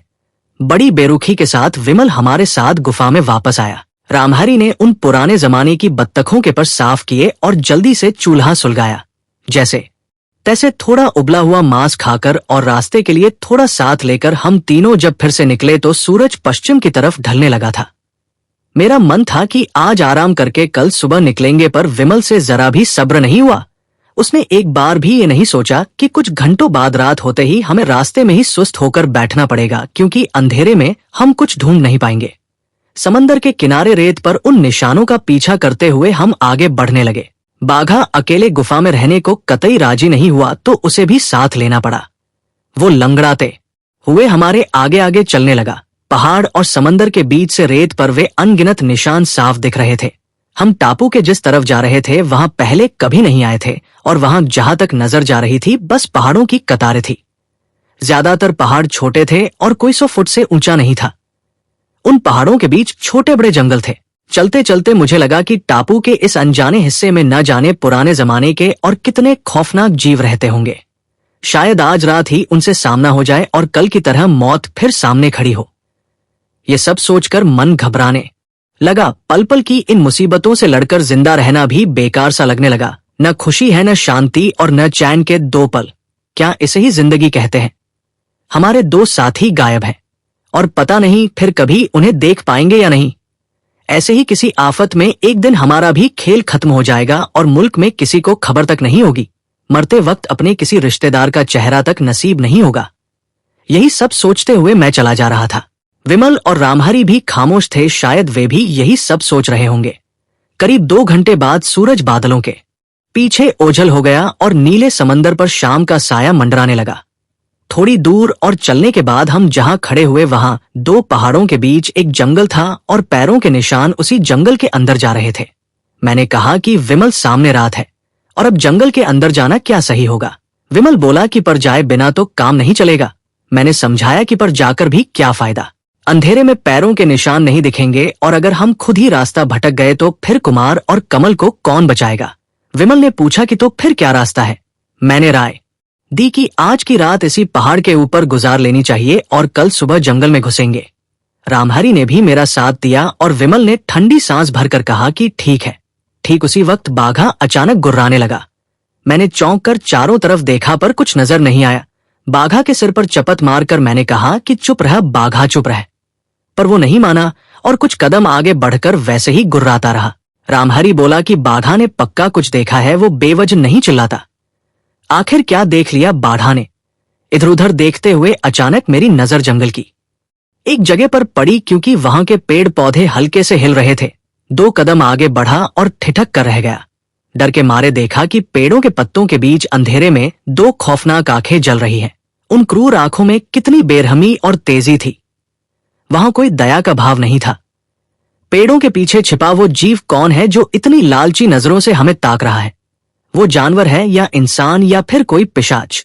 उन आंखों में न जाने कैसा जानलेवा खिंचाव था कि मैं चाहकर भी खुद को रोक नहीं पाया और धीरे धीरे उसकी तरफ बढ़ने लगा। सुना है, सांप अपनी नजरों के जादू से परिंदों को पेड़ से नीचे गिरा देते हैं। क्या मेरा भी वही हाल हो रहा है? उन डरावनी आंखों के खिंचाव में मैं किसी जकड़े हुए इंसान की तरह आगे बढ़ रहा था कि अचानक पीछे से विमल ने आवाज दी कि विनय बाबू, विनय बाबू। विमल की चीख से मेरी चेतना लौटी। मेरा सम्मोहन टूट गया और मैं सिहर कर खड़ा हो गया। मुझे समझ आ गया कि मैं साक्षात मौत के मुंह में कदम बढ़ा रहा था। विमल ने झट से आकर मेरा हाथ पकड़ लिया और बोला कि आप इस तरह जंगल के अंदर क्यों जा रहे थे? मैंने कहा कि जंगल के अंदर पेड़ों के बीच मैंने 2 खौफनाक आंखें देखी हैं। क्या तुम लोगों को कुछ नजर नहीं आया? विमल ने हैरानी से पूछा कि आंखें कहाँ हैं? मैंने उंगली से इशारा करके वो जगह दिखाई पर वे बेरहम आंखें अब वहां नहीं थी। लेकिन बाघा अब भी जंगल की तरफ देखकर भौंक रहा था। मैंने कहा कि विमल आंखें वहां से हट गई हैं। विमल बोला कि अच्छा, मैं एक बार जंगल के अंदर देख आता हूं। वो आगे बढ़ा ही था कि रामहरी ने उसका रास्ता रोक लिया और बोला कि नहीं नहीं, ये कभी नहीं होगा। जंगल के अंदर पक्का कोई भूत है। विमल बोला कि क्या भूत कभी तुम्हारे कंधे से नीचे नहीं उतरेगा रामहरी? रास्ता छोड़ो, मुझे देखने दो। मैंने कहा कि विमल, इस ढलती शाम में अब जिद मत करो। जंगल के अंदर क्या है ये आज देखने की जरूरत नहीं है। उजाला रहते रहते पहाड़ पर चढ़कर रात गुजारने का इंतजाम करते हैं। हार मानकर विमल राजी हो गया और हम पहाड़ पर चढ़ने लगे। पहाड़ ज्यादा ऊंचा नहीं था तो ऊपर पहुंचने में बहुत मेहनत नहीं लगी। चोटी पर पहुंचकर हम थके हुए शरीर के साथ बैठ गए। धरती पर शाम धीरे धीरे अपना अंधेरा बिछाने लगी थी और पास ही समंदर का नीला रंग सायों की माया में धुंधला होता जा रहा था। यहाँ का आसमान हमारे मुल्क जैसा ही खूबसूरत था। इस टापू की किसी दहशत ने उसकी नीलिमा को फीका नहीं किया था। बस बंगाल की शाम जैसा वो नजारा यहां नहीं था, जहां बगुलों की कतारें किसी सफेद माला की तरह उड़ती हुई दिखती हैं।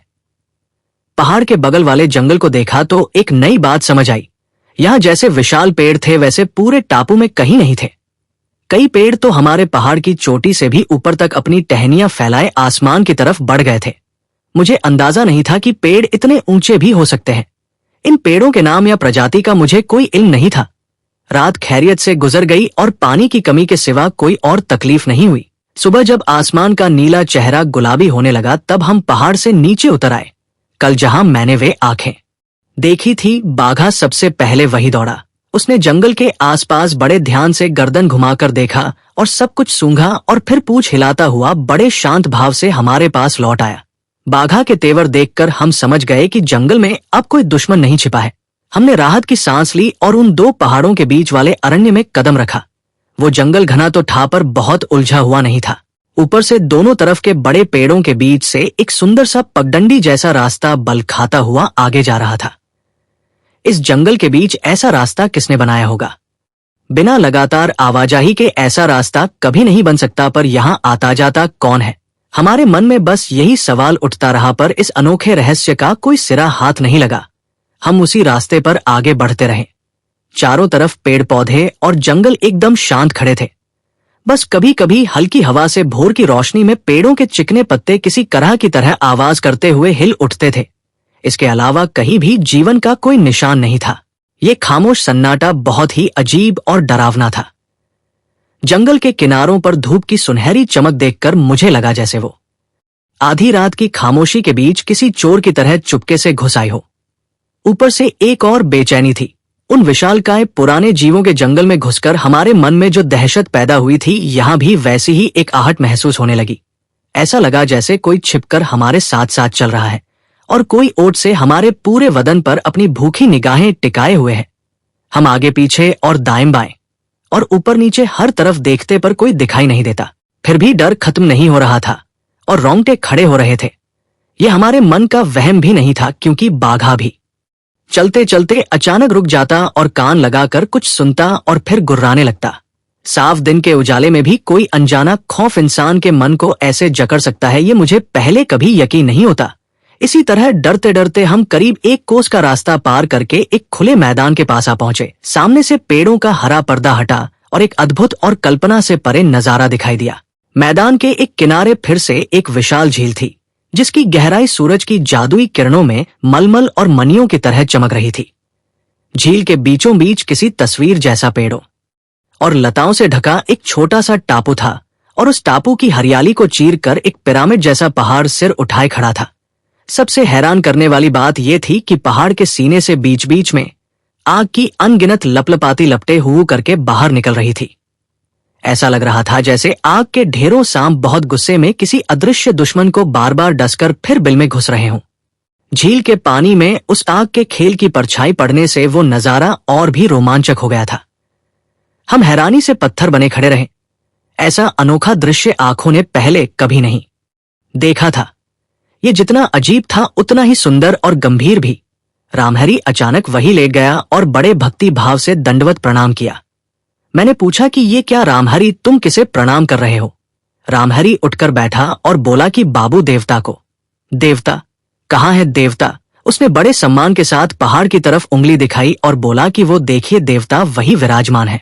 मैं हंस पड़ा और बोला कि अरे वो तो ज्वालामुखी है और तुम्हारा ये प्रणाम तो बेकार चला गया रामहरि। पर रामहरि को मेरी बात पर यकीन नहीं हुआ। उसने जीभ काटते हुए कहा कि छिछी बाबू, ऐसी बात मत कहिए। अंग्रेजी किताबें पढ़कर आप सब क्रिश्चियन हो गए हैं और देवी देवताओं को नहीं मानते और इसी पाप की वजह से तो इतनी मुसीबत में फंसे हैं। वहां महादेव विराजमान है और वो आग उन्हीं की आंखों की आग है जिससे कामदेव भस्म हुए थे। हे बाबा महादेव, आप मेरे इन बाबू लोगों का गुनाह माफ करना। इतना कहकर वो फिर से भक्ति में डूबकर माथा रगड़ने लगा। विमल को ये सब अच्छा नहीं लग रहा था और वो बेचैनी से इधर उधर टहलकर मेरे पास आया और बोला कि अभी तक कुमार और कमल का कोई पता नहीं चला। मैंने कहा कि हाँ, पर मुझे यकीन है कि वे इसी जंगल के अंदर हैं। विमल मायूसी से बोला कि मुझे तो लगता है वे अब जिंदा नहीं हैं। विनय बाबू, उनकी इस मौत के जिम्मेदार हम ही हैं, क्योंकि गुफा के अंदर उन्हें बिना हथियारों के छोड़कर जाना हमारी बड़ी भूल थी। अचानक बाघा चिल्ला उठा और मैं पलक झपकते ही पीछे मुड़ गया। ये फिर क्या नजारा है? एक विशाल पेड़ के नीचे कतार में खड़े ये कौन है? वे इंसानों की तरह खड़े हैं और उनके हाथ पैर वदन भी इंसानों जैसे हैं, पर वे इंसान नहीं हैं। म्यूजियम में मैंने गोरिल्ला की मूर्ति देखी है और ये भी काफी हद तक वैसे ही थे, पर ये गोरिल्ला भी नहीं थे। इनका रंग काला था और बदन पर बड़े बड़े बाल थे और हाथ इतने लंबे कि लगभग घुटनों तक पहुंच रहे थे।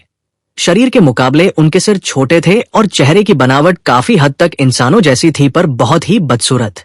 नाक चपटी थी और आधा चेहरा दाढ़ी मूंछों से ढका था। उनकी शक्ल इंसान और वनमानुष के बीच की थी। वैज्ञानिकों ने जिस बंदर मानव का जिक्र किया है, क्या ये वही है? पास के एक और पेड़ की टहनियों से झपझप करके कई और बंदर मानव नीचे उतर आए और सबके हाथ में एक एक मोटा डंडा था। फिर एक और पेड़ से कुछ और जीव जमीन पर आ खड़े हुए और देखते ही देखते उनका झुंड बड़ा होने लगा। मैंने कहा कि विमल, ये इंसानों के पूर्वज हैं, पर लगता है ये हम पर हमला करना चाहते हैं। विमल ने कोई जवाब नहीं दिया और कंधे से बंदूक उतारकर मजबूती से थाम ली।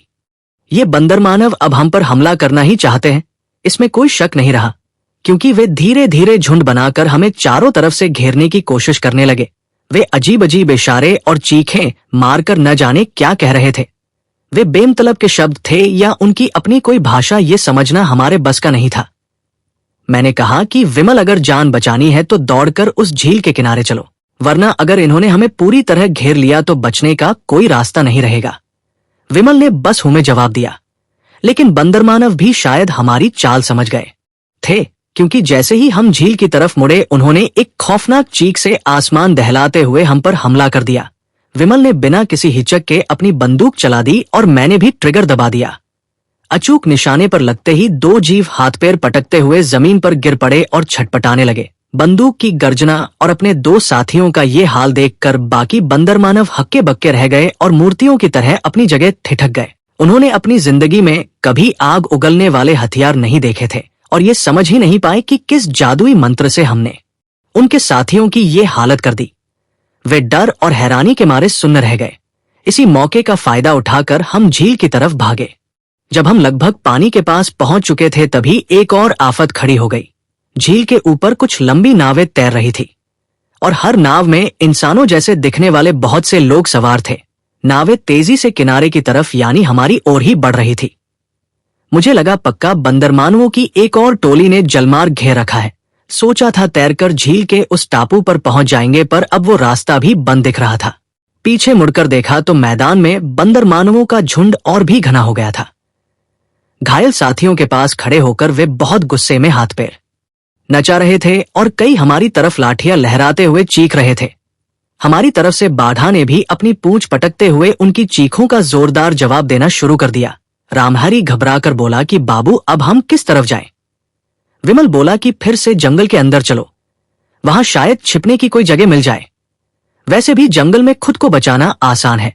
जंगल पास ही था तो हम फिर दौड़कर उसके अंदर घुस गए। मैदान और नावों से दुश्मनों का शोर गूंज उठा। हम जंगल में कोई छिपने लायक जगह ढूंढने के लिए भागने लगे, पर वहां एक और दहशत इंतजार कर रही थी। जगह ढूंढते ढूंढते अचानक देखा कि 2 मंजिला मकान से भी ऊंचा एक खौफनाक जानवर पैर फैलाए बैठा है और अपने हाथों से एक विशाल पेड़ को मड़मड़ करके बड़ी आसानी से तोड़ रहा है। वो दिखने में भालू और वनमानुष के बीच की कोई चीज लग रहा था। विमल फटी आंखों से बोला कि ये कौन सा मनहूस जानवर है। मैंने कहा कि ये महाकाय स्लॉथ है, अगर इसने हमें देख लिया तो खैर नहीं। इससे तो बंदर मानवों से लड़ना बेहतर है। भागो भागो, यहां से निकलो। डर के मारे कांपते हुए हम फिर से जंगल से बाहर मैदान में आ गए। रामहरि बोला कि जिधर देखो उधर ही मौत खड़ी है और लगता है आज सच में जान चली जाएगी। विमल हंसकर बोला कि क्यों रामहरि अब अपने महादेव को क्यों नहीं बुला रहे? एक बार बुलाकर तो देखो, क्या पता वो इस मुसीबत से हमें बचा ले। रामहरि ने चिढ़कर कहा कि मौत सिर पर खड़ी है और आपको अभी भी मजाक सूझ रहा है। हे बाबा महादेव, ये खोका बुबा अभी बच्चा है, इसकी गलती माफ करना। इतना कहकर उसने हाथ जोड़कर माथे से लगाए। विमल बोला कि पर कमाल है, ये बंदर मानव खड़े खड़े क्या देख रहे हैं? इन्होंने अभी तक फिर हमला क्यों नहीं किया? क्या ये हमारी बंदूक के डर से पीछे हट गए हैं? मैंने कहा कि वे सब झील की नावों की तरफ देख रहे हैं। शायद वे नावों के किनारे आने का इंतजार कर रहे हैं और जैसे ही नावें किनारे लगेंगी वे दोनों तरफ से हमें घेर लेंगे। विमल ने पूछा कि क्या नावों पर भी गोली चलाऊं? मैंने कहा कि नहीं, नावें अभी दूर हैं और गोली शायद बेकार जाए। अगर चलानी ही है तो मैदान की तरफ चलाओ। अगर दो चार और मरेंगे तो शायद बाकी डरकर भाग जाएं। विमल बोला कि यही ठीक है। हम दोनों ने दुश्मनों पर कुछ राउंड गोलियां चलाई और वही हुआ जिसका अंदाजा था। बंदूक की मारक शक्ति देखकर बहुत से बंदर मानव उछलकर पेड़ों पर चढ़ गए और पत्तों में छिप गए और कुछ जंगल की तरफ भाग निकले। मैदान में बस 5-6 लाशें और घायल पड़े रह गए, पर उनकी लगातार आती चीखों से साफ था कि उन्होंने हार नहीं मानी है और ओट में घात लगाए बैठे हैं। झील की तरफ देखकर विमल बोला कि अब इनका इंतजाम करना होगा। मैंने कहा कि पर विमल, नावों पर ये लोग हैं कौन? ये बंदर मानव जैसे नहीं लग रहे। विमल बोला कि हाँ, आप सही कह रहे हैं। वे उनकी तरह नंगे नहीं हैं, बल्कि उनके बदन पर कपड़ों जैसा कुछ है ना। मैंने कहा कि हाँ, और लगता है ये हमारी तरह के ही इंसान हैं। विमल बोला कि गिनती में तो 40-50 से कम नहीं लग रहे, तो इसका मतलब है कि यहाँ हमारे सिवा और भी इंसान हैं, पर वे किस इरादे से आ रहे हैं? दोस्त हैं या दुश्मन? मैंने कहा कि समझ नहीं आ रहा है और शायद ये जंगली लोग हैं जो झील के टापू पर रहते हैं। नावें किनारे के बिल्कुल पास आ गई। तभी एक नाव पर अचानक 6 लोग खड़े हो गए और दोनों हाथ उठाकर चिल्लाए, विमल, रामहरि, विनय बाबू, बाढ़ा। ये सुनते ही बाघा तीर की तरह झील की तरफ भागा। हमारी भी खुशी का ठिकाना नहीं रहा। ये तो कुमार और कमल की आवाज थी। हम एक दौड़ में झील के किनारे जा खड़े हुए और उसी पल एक नाव से कुमार और कमल किनारे पर कूद पड़े। बाकी नावों से भी चहकती हुई आवाजें आई, विनय बाबू, विनय बाबू। जब हमने खुशी के झटके को संभाला तो देखा कि हमारे चारों तरफ मुस्कुराते हुए जो लोग खड़े थे उनमें से कोई भी अनजान नहीं था। ये सब हमारे ही मुल्क के लोग थे जिन्हें मंगल ग्रह के बौने बिलासपुर से बंदी बनाकर लाए थे और इसी टापू पर आते ही वे हमसे बिछड़ गए थे। पाठक पक्का उन्हें भूले नहीं होंगे। हम सब खुशी खुशी बातों में खोए हुए थे कि अचानक मैदान की तरफ से जोरदार हंगामा सुनाई दिया। पीछे मुड़कर देखा तो जंगल की हर दिशा से बंदर मानवों के झुंड के झुंड बाहर निकल रहे थे। देखते ही देखते हजारों बंदर मानवों ने मैदान को पाट दिया।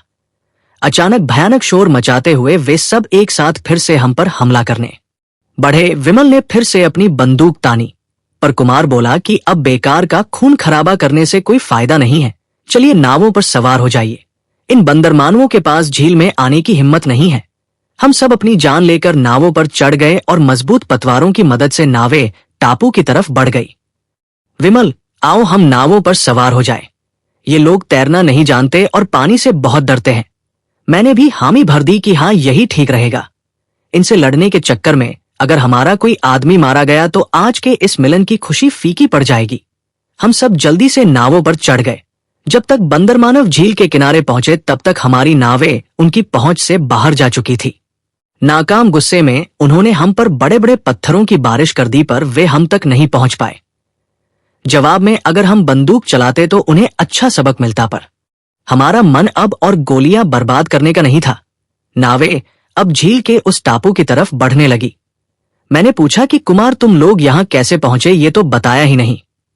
कुमार बोला कि सुनिए, मैं बहुत संक्षेप में बताता हूँ।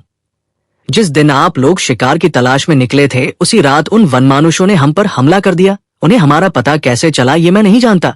उनके अचानक हुए हमले से हम बिल्कुल लाचार हो गए। लाठियों की चोट से मेरा सिर फट गया और बाघा भी बुरी तरह घायल हुआ। इसके बाद वे मुझे और कमल को अपने ठिकाने पर ले आए। पता नहीं वे हमारा क्या करते, पर हम हाथ पैर बंधे एक पेड़ के नीचे पड़े रहे। वे वनमानुष ऊंचे पेड़ों पर लताओं और पत्तों से छोटी छोटी झोपड़ियां बनाकर रहते हैं। दूसरी रात जब वे पेड़ों पर गहरी नींद में सो रहे थे, तब मैंने जैसे तैसे जेब से अपना चाकू निकाला। फिर चाकू को दांतों से पकड़कर पहले कमल के बंधन काटे और फिर कमल ने मुझे आजाद किया। दुश्मनों को खबर होने से पहले ही हम भागकर इस झील के किनारे आ गए और फिर तैरकर सीधे उस टापू पर पहुंच गए। वहां इन पुराने दोस्तों से मुलाकात हो गई। मैंने पूछा कि पर ये लोग वहां कैसे आए। कुमार बोला कि वो एक लंबी कहानी है जो टापू पर पहुंचकर सुनिएगा। आज बंदूक की आवाज सुनकर ही हम समझ गए थे कि आप हमें ढूंढते हुए यहां आ पहुंचे हैं। ऐसा लग रहा था जैसे किसी ने आसमान की नीलिमा निचोड़कर झील के पानी में घोल दी हो। कितना पारदर्शी नीला रंग था उसका। झील की गहराई तक सूरज की किरणों की रोशनी चमक रही थी और वहां कई तरह की मछलियां खेलती हुई साफ दिख रही थी। ज्वालामुखी की आग वाली लपटें अब हमारी आंखों के बहुत करीब लपलपा रही थी और पेड़ों के हरे आंचल से ढका वो सायों वाला टापू भी हमारे बिल्कुल सामने आ गया था। इसके बाद हमारी नावें एक एक करके किनारे लग गई। टापू पर पनाह लेने वाले उन लोगों का सरदार सोनाउल्ला था। किनारे उतरते ही उसने मुझे सलाम किया और बोला कि बाबूजी, आज सबसे पहले आपके खाने पीने का इंतजाम करना होगा ना। मैंने कहा कि हाँ सोनाउल्ला, ये तो बहुत बढ़िया होगा क्योंकि हमें बहुत जोर की भूख लगी है। तुम जल्दी से जो भी हो पकाकर हमें खिला दो। वो बोला कि पर बाबूजी, हम तो मुसलमान हैं। मैंने कहा कि भाई सोनाउल्ला, हम अब भगवान की अपनी रियासत में रह रहे हैं। शायद हमें हमेशा यही रहना पड़े। यहां न कोई हिंदू है और न कोई मुसलमान। यहां बस एक ही जात है और वो है इंसान। दुनिया में इंसानों ने दलबंदी के लिए जो भी जातें बनाई हैं, हम उन्हें यहां नहीं मानेंगे। तुम जाओ सोनाउल्ला, पहले तुम्हारे हाथ का खाना खाकर पेट ठंडा करेंगे, फिर तुम्हारी कहानी सुनेंगे। खाना खाने के बाद एक पेड़ के नीचे पैर फैलाकर बैठ गया और सोनाउल्ला की कहानी सुनने लगा। बाबूजी, जिस दिन बोनो का उड़ने वाला जहाज फिर से पृथ्वी पर आकर उतरा, हमारी खुशी का ठिकाना नहीं रहा। इसीलिए जब आप जहाज छोड़कर नीचे उतरे तो हम भी खुद को रोक नहीं पाए और नीचे कूद पड़े। खुशी के मारे किसी के दिमाग में ये बात आई ही नहीं कि इस बीच बौने जहाज लेकर भाग सकते हैं। आपको शायद याद होगा कि तब तक ठीक से सुबह भी नहीं हुई थी। अपनी ही धुन में नाचते कूदते और चिल्लाते हुए हम चारों तरफ भागने लगे। आप यकीन नहीं करेंगे बाबूजी कि ठीक उसी वक्त एक भयानक कांड हो गया। उस धुंधलके में जंगल के अंदर से अचानक कोई विशाल चीज बाहर निकल आई। हमें लगा जैसे कोई पहाड़ उछलता हुआ हमारी तरफ बढ़ा रहा है। पहले तो हम डर के मारे सुन्न होकर खड़े रह गए, पर फिर पागलों की तरह भागने लगे। वो राक्षस भी हमारे पीछे पीछे लगा हुआ था और उसकी जमीन कंपाने वाली आहट से ही ये साफ पता चल रहा था। बीच बीच में लोगों के चीखने की आवाजें भी आ रही थी। पक्का हमारे दल के कुछ लोग उसके चंगुल में फंस चुके थे। खौफ के मारे हम और भी तेज दौड़ने लगे, पर पीछे आती उन कदमों की आवाज थमने का नाम ही नहीं ले रही थी। इसी तरह झाड़ जंखाड़ चीरते हुए जब हम इस झील के उस पार वाले किनारे पर पहुंचे तो हमारा दम लगभग उखड़ चुका था।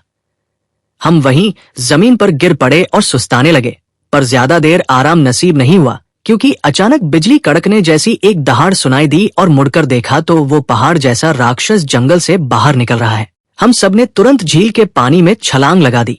हमारे बीच 3-4 लोग तैरना नहीं जानते थे, वे बेचारे डूब गए।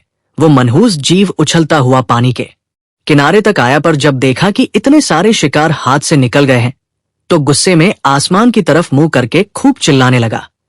काफी देर तक तैरने के बाद आखिरकार हम इस टापू पर आ पहुंचे। यहां आकर शुरू के कुछ दिन हमने जंगल के फल फूल खाकर गुजारे। फिर अचानक एक दिन हमें अजीब सी बत्तखों के घोंसलों का पता चला जिनके पंख नहीं होते। उसके बाद से फल सब्जियों के साथ बत्तख का मांस और अंडे मिलने लगे और अब पेट की कोई चिंता नहीं रहती। आप पूछ रहे हैं कि आग कहां से मिली? वो भी एक करिश्मा ही है बाबूजी। वो जो पहाड़ देख रहे हैं उसके अंदर दिन रात आग जलती रहती है और हम वहीं से आग लेकर आते हैं। और ये देखिए पत्थर घिस घिस कर हमने कैसे भाले की नोक और तीर और चाकू छुरियां तैयार की हैं। इन हथियारों की धार देख रहे हैं ना?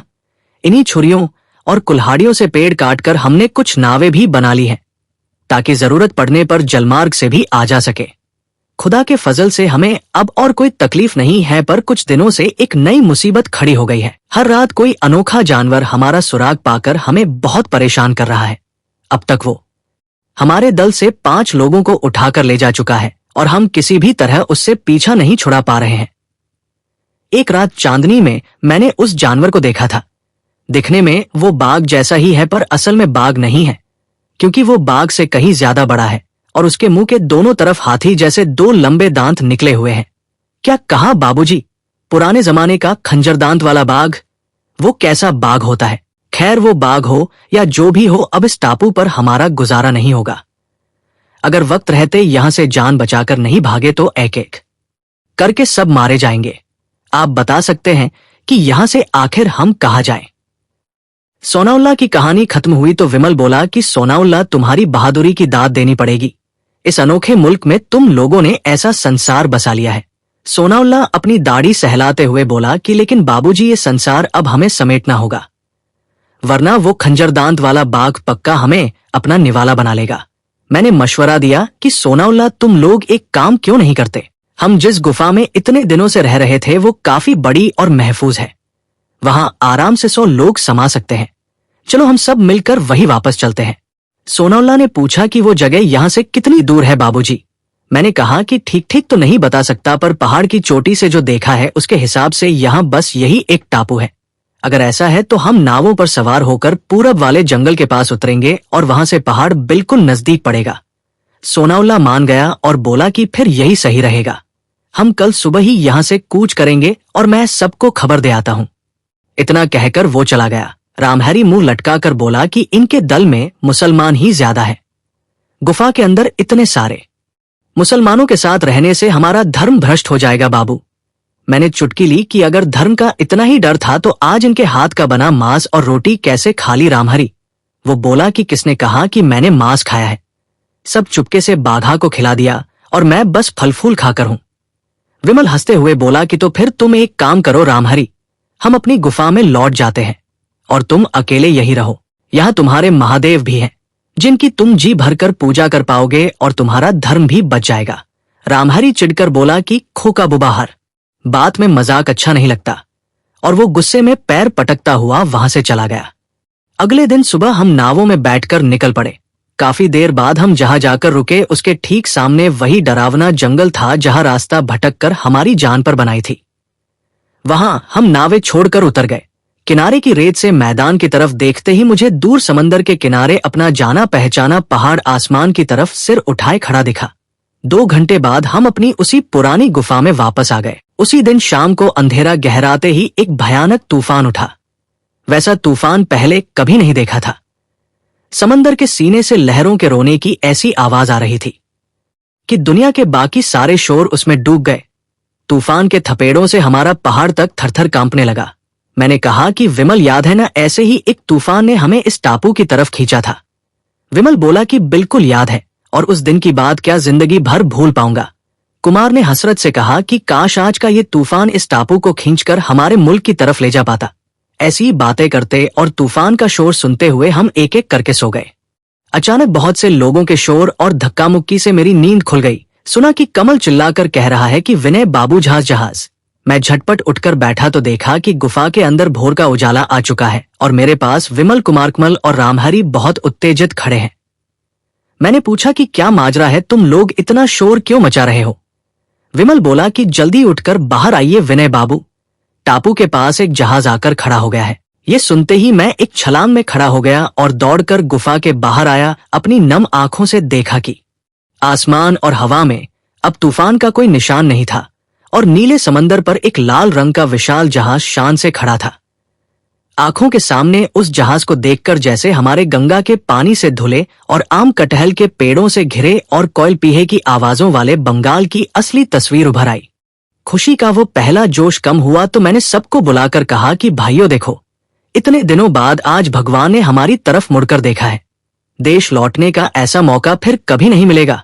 तुम सब एक साथ जोर से चिल्लाओ और मैं और विमल बंदूक से गोलियां चलाएंगे, तभी जहाज के लोगों को हमारी खबर मिलेगी। हमारी टोली अब काफी बड़ी थी तो जब सब एक साथ चिल्लाए तो पूरा आसमान जैसे कांप उठा। ऊपर से मेरी और विमल की बंदूक की आवाज। तभी अचानक जहाज से भी कुछ राउंड फायर हुए। कमल खुशी से उछल पड़ा कि उन्होंने सुन लिया। जहाज के लोगों ने हमारी आवाज सुन ली है।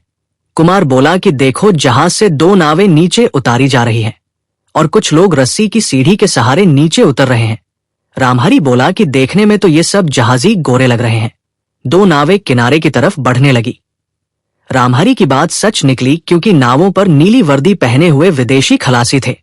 जैसे ही नावें किनारे लगी, हम दौड़कर उनके पास पहुंचे। न जाने कितने दिनों बाद आज बाहरी दुनिया के इंसानों को देख रहे थे। भले ही वे साहब थे, पर हमें अपने भाइयों जैसे लग रहे थे। एक साहब आगे बढ़े और उनकी वर्दी से ही समझ आ गया कि वे जहाज के बड़े अफसर हैं। उन्होंने अंग्रेजी में मुझसे पूछा कि तुम लोग तो हिंदुस्तान के रहने वाले लग रहे हो, पर अटलांटिक महासागर के इस अनजान टापू पर तुम लोग आए कैसे? हमारा जहाज तो तूफान के चक्कर में इधर फंसा, वरना यहाँ तो कभी कोई जहाज रुकता ही नहीं है। मैंने कहा कि साहब, हम मंगल ग्रह पर थे और वहां के उड़ने वाले जहाज में बैठकर यहाँ आए हैं। क्या कहा? तुम लोग मंगल ग्रह पर थे? हाँ साहब। क्या तुम मुझसे मजाक कर रहे हो? नहीं साहब, अगर यकीन न हो तो मेरे साथियों से पूछ लीजिए। साहब बोले कि तो फिर तुम सब पागल हो। मैंने कहा कि हाँ साहब, शुरू में हमारी बातें पागलों का प्रलाप ही लगेंगी, पर जब पूरी कहानी सुनोगे तो समझोगे कि हम सच कह रहे हैं या नहीं। फिलहाल हमें और कुछ नहीं चाहिए, बस इस खौफनाक टापू से हमें बचा लीजिए। साहब ने पूछा कि इस टापू को खौफनाक क्यों कह रहे हो? मैंने बताया कि साहब, यहाँ ऐसे ऐसे भयानक जानवर हैं जिन्हें तुमने सपने में भी नहीं देखा होगा। साहब ने हैरानी से पूछा कि वो क्या भला है? मैंने गिनाना शुरू किया कि इस टापू के बाशिंदे कौन है जानते हो? पहाड़ जितने ऊंचे डिप्लोडोकस और डायनासोर और हाथी जैसे बड़े बड़े सांड और उड़ने वाले सरीसृप यानी पटेरोडैक्टिल और खंजर दांत वाले बाघ और महाकाय स्लॉथ। मेरी बात पूरी होने से पहले ही साहब हो करके हंस पड़े और बोले कि बस करो भाई और पागलपन बंद करो। ठीक उसी वक्त गोरे खलासी एक डरावनी चीख मार उठे। पीछे मुड़कर देखा तो पास ही एक छोटे से जंगल से साहब की उस हंसी के जोरदार जवाब की तरह एक अजीबोगरीब विशाल जानवर दौड़ता हुआ बाहर निकल रहा था। महज उसका मुंह ही 7 फुट से ज्यादा लंबा था और सिर पर त्रिशूल जैसे 3 पैने सिंह थे और उसका मुंह काफी हद तक देवी दुर्गा के शेर जैसा लग रहा था। उसकी सूरत देखकर समझ गया कि वो ट्राइसेराटॉप्स है। साहब और उनके गोरे खलासी बिना पलक झपकाए एक ही दौड़ में नाव पर चढ़ गए और हमने भी नावों पर पनाह लेने में जरा भी देर नहीं की। नावें जहाज की तरफ बढ़ने लगी और साहब ने मुझसे हाथ मिलाकर कहा कि तुम्हारी बात पर यकीन न करने के लिए मैं माफी चाहता हूं। आज जो देखा है उसे अपनी जिंदगी में कभी नहीं भूल पाऊंगा। जहाज चल पड़ा हमें इंसानों की दुनिया में वापस पहुंचाने के लिए। फिर से अपने देश लौट पाएंगे, इस खुशी से हमारा मन भर आया। पर ठीक आखिरी पल में उस दानवराज के कुछ जाने पहचाने दूतों ने आसमान में एक बार फिर दर्शन दिए। वे वही गरुड़ पंछी या पटेरोडैक्टिल थे। 20 फुट लंबे पंख फैलाए वे झुंड के झुंड उड़ रहे थे। जो 2 पंछी हमारे बिल्कुल करीब थे, अचानक उनके बीच झगड़ा हो गया। क्या गजब की गुत्थम गुत्थी थी और कैसी खौफनाक चीखें थी उनकी।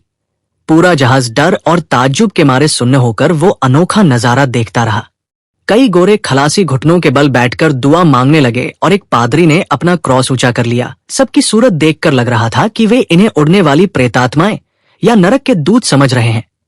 औरतें और बच्चे तो रो रो कर बेहाल थे और कुछ तो बेहोश भी हो गए। इसी खौफ और हैरानी और चीख पुकार के बीच जहाज तेजी से आगे बढ़ गया और गरुड़ पंछी भी धीरे धीरे नजरों से ओझल हो गए। पादरी साहब बोले कि उनके पवित्र क्रॉस को देखकर शैतान के दूत डरकर वापस नरक में भाग गए। मैनामती का माया कानन अब आसमान के नीले क्षितिज में धुंधला होता जा रहा था और पहाड़ दूर से बादलों की पेंटिंग जैसे लग रहे थे। रामहरी बोला कि बाबू देश लौटकर अब मैं आप लोगों की टोली में नहीं रहूंगा। विमल हंसकर बोला कि क्यों? वो बोला कि आप लोग कुछ भी कर सकते हैं बाबू, क्या पता कल को सशरीर स्वर्ग जाने की जिद पकड़ लें। आप लोगों को दूर से ही मेरा प्रणाम है। बाघा का सिर सहलाते हुए कुमार ने पूछा कि क्यों रे बाघा, तेरी क्या राय है? बाघा ने पूंछ हिलाकर जवाब दिया, घेऊ घेऊ घेऊ। समाप्त।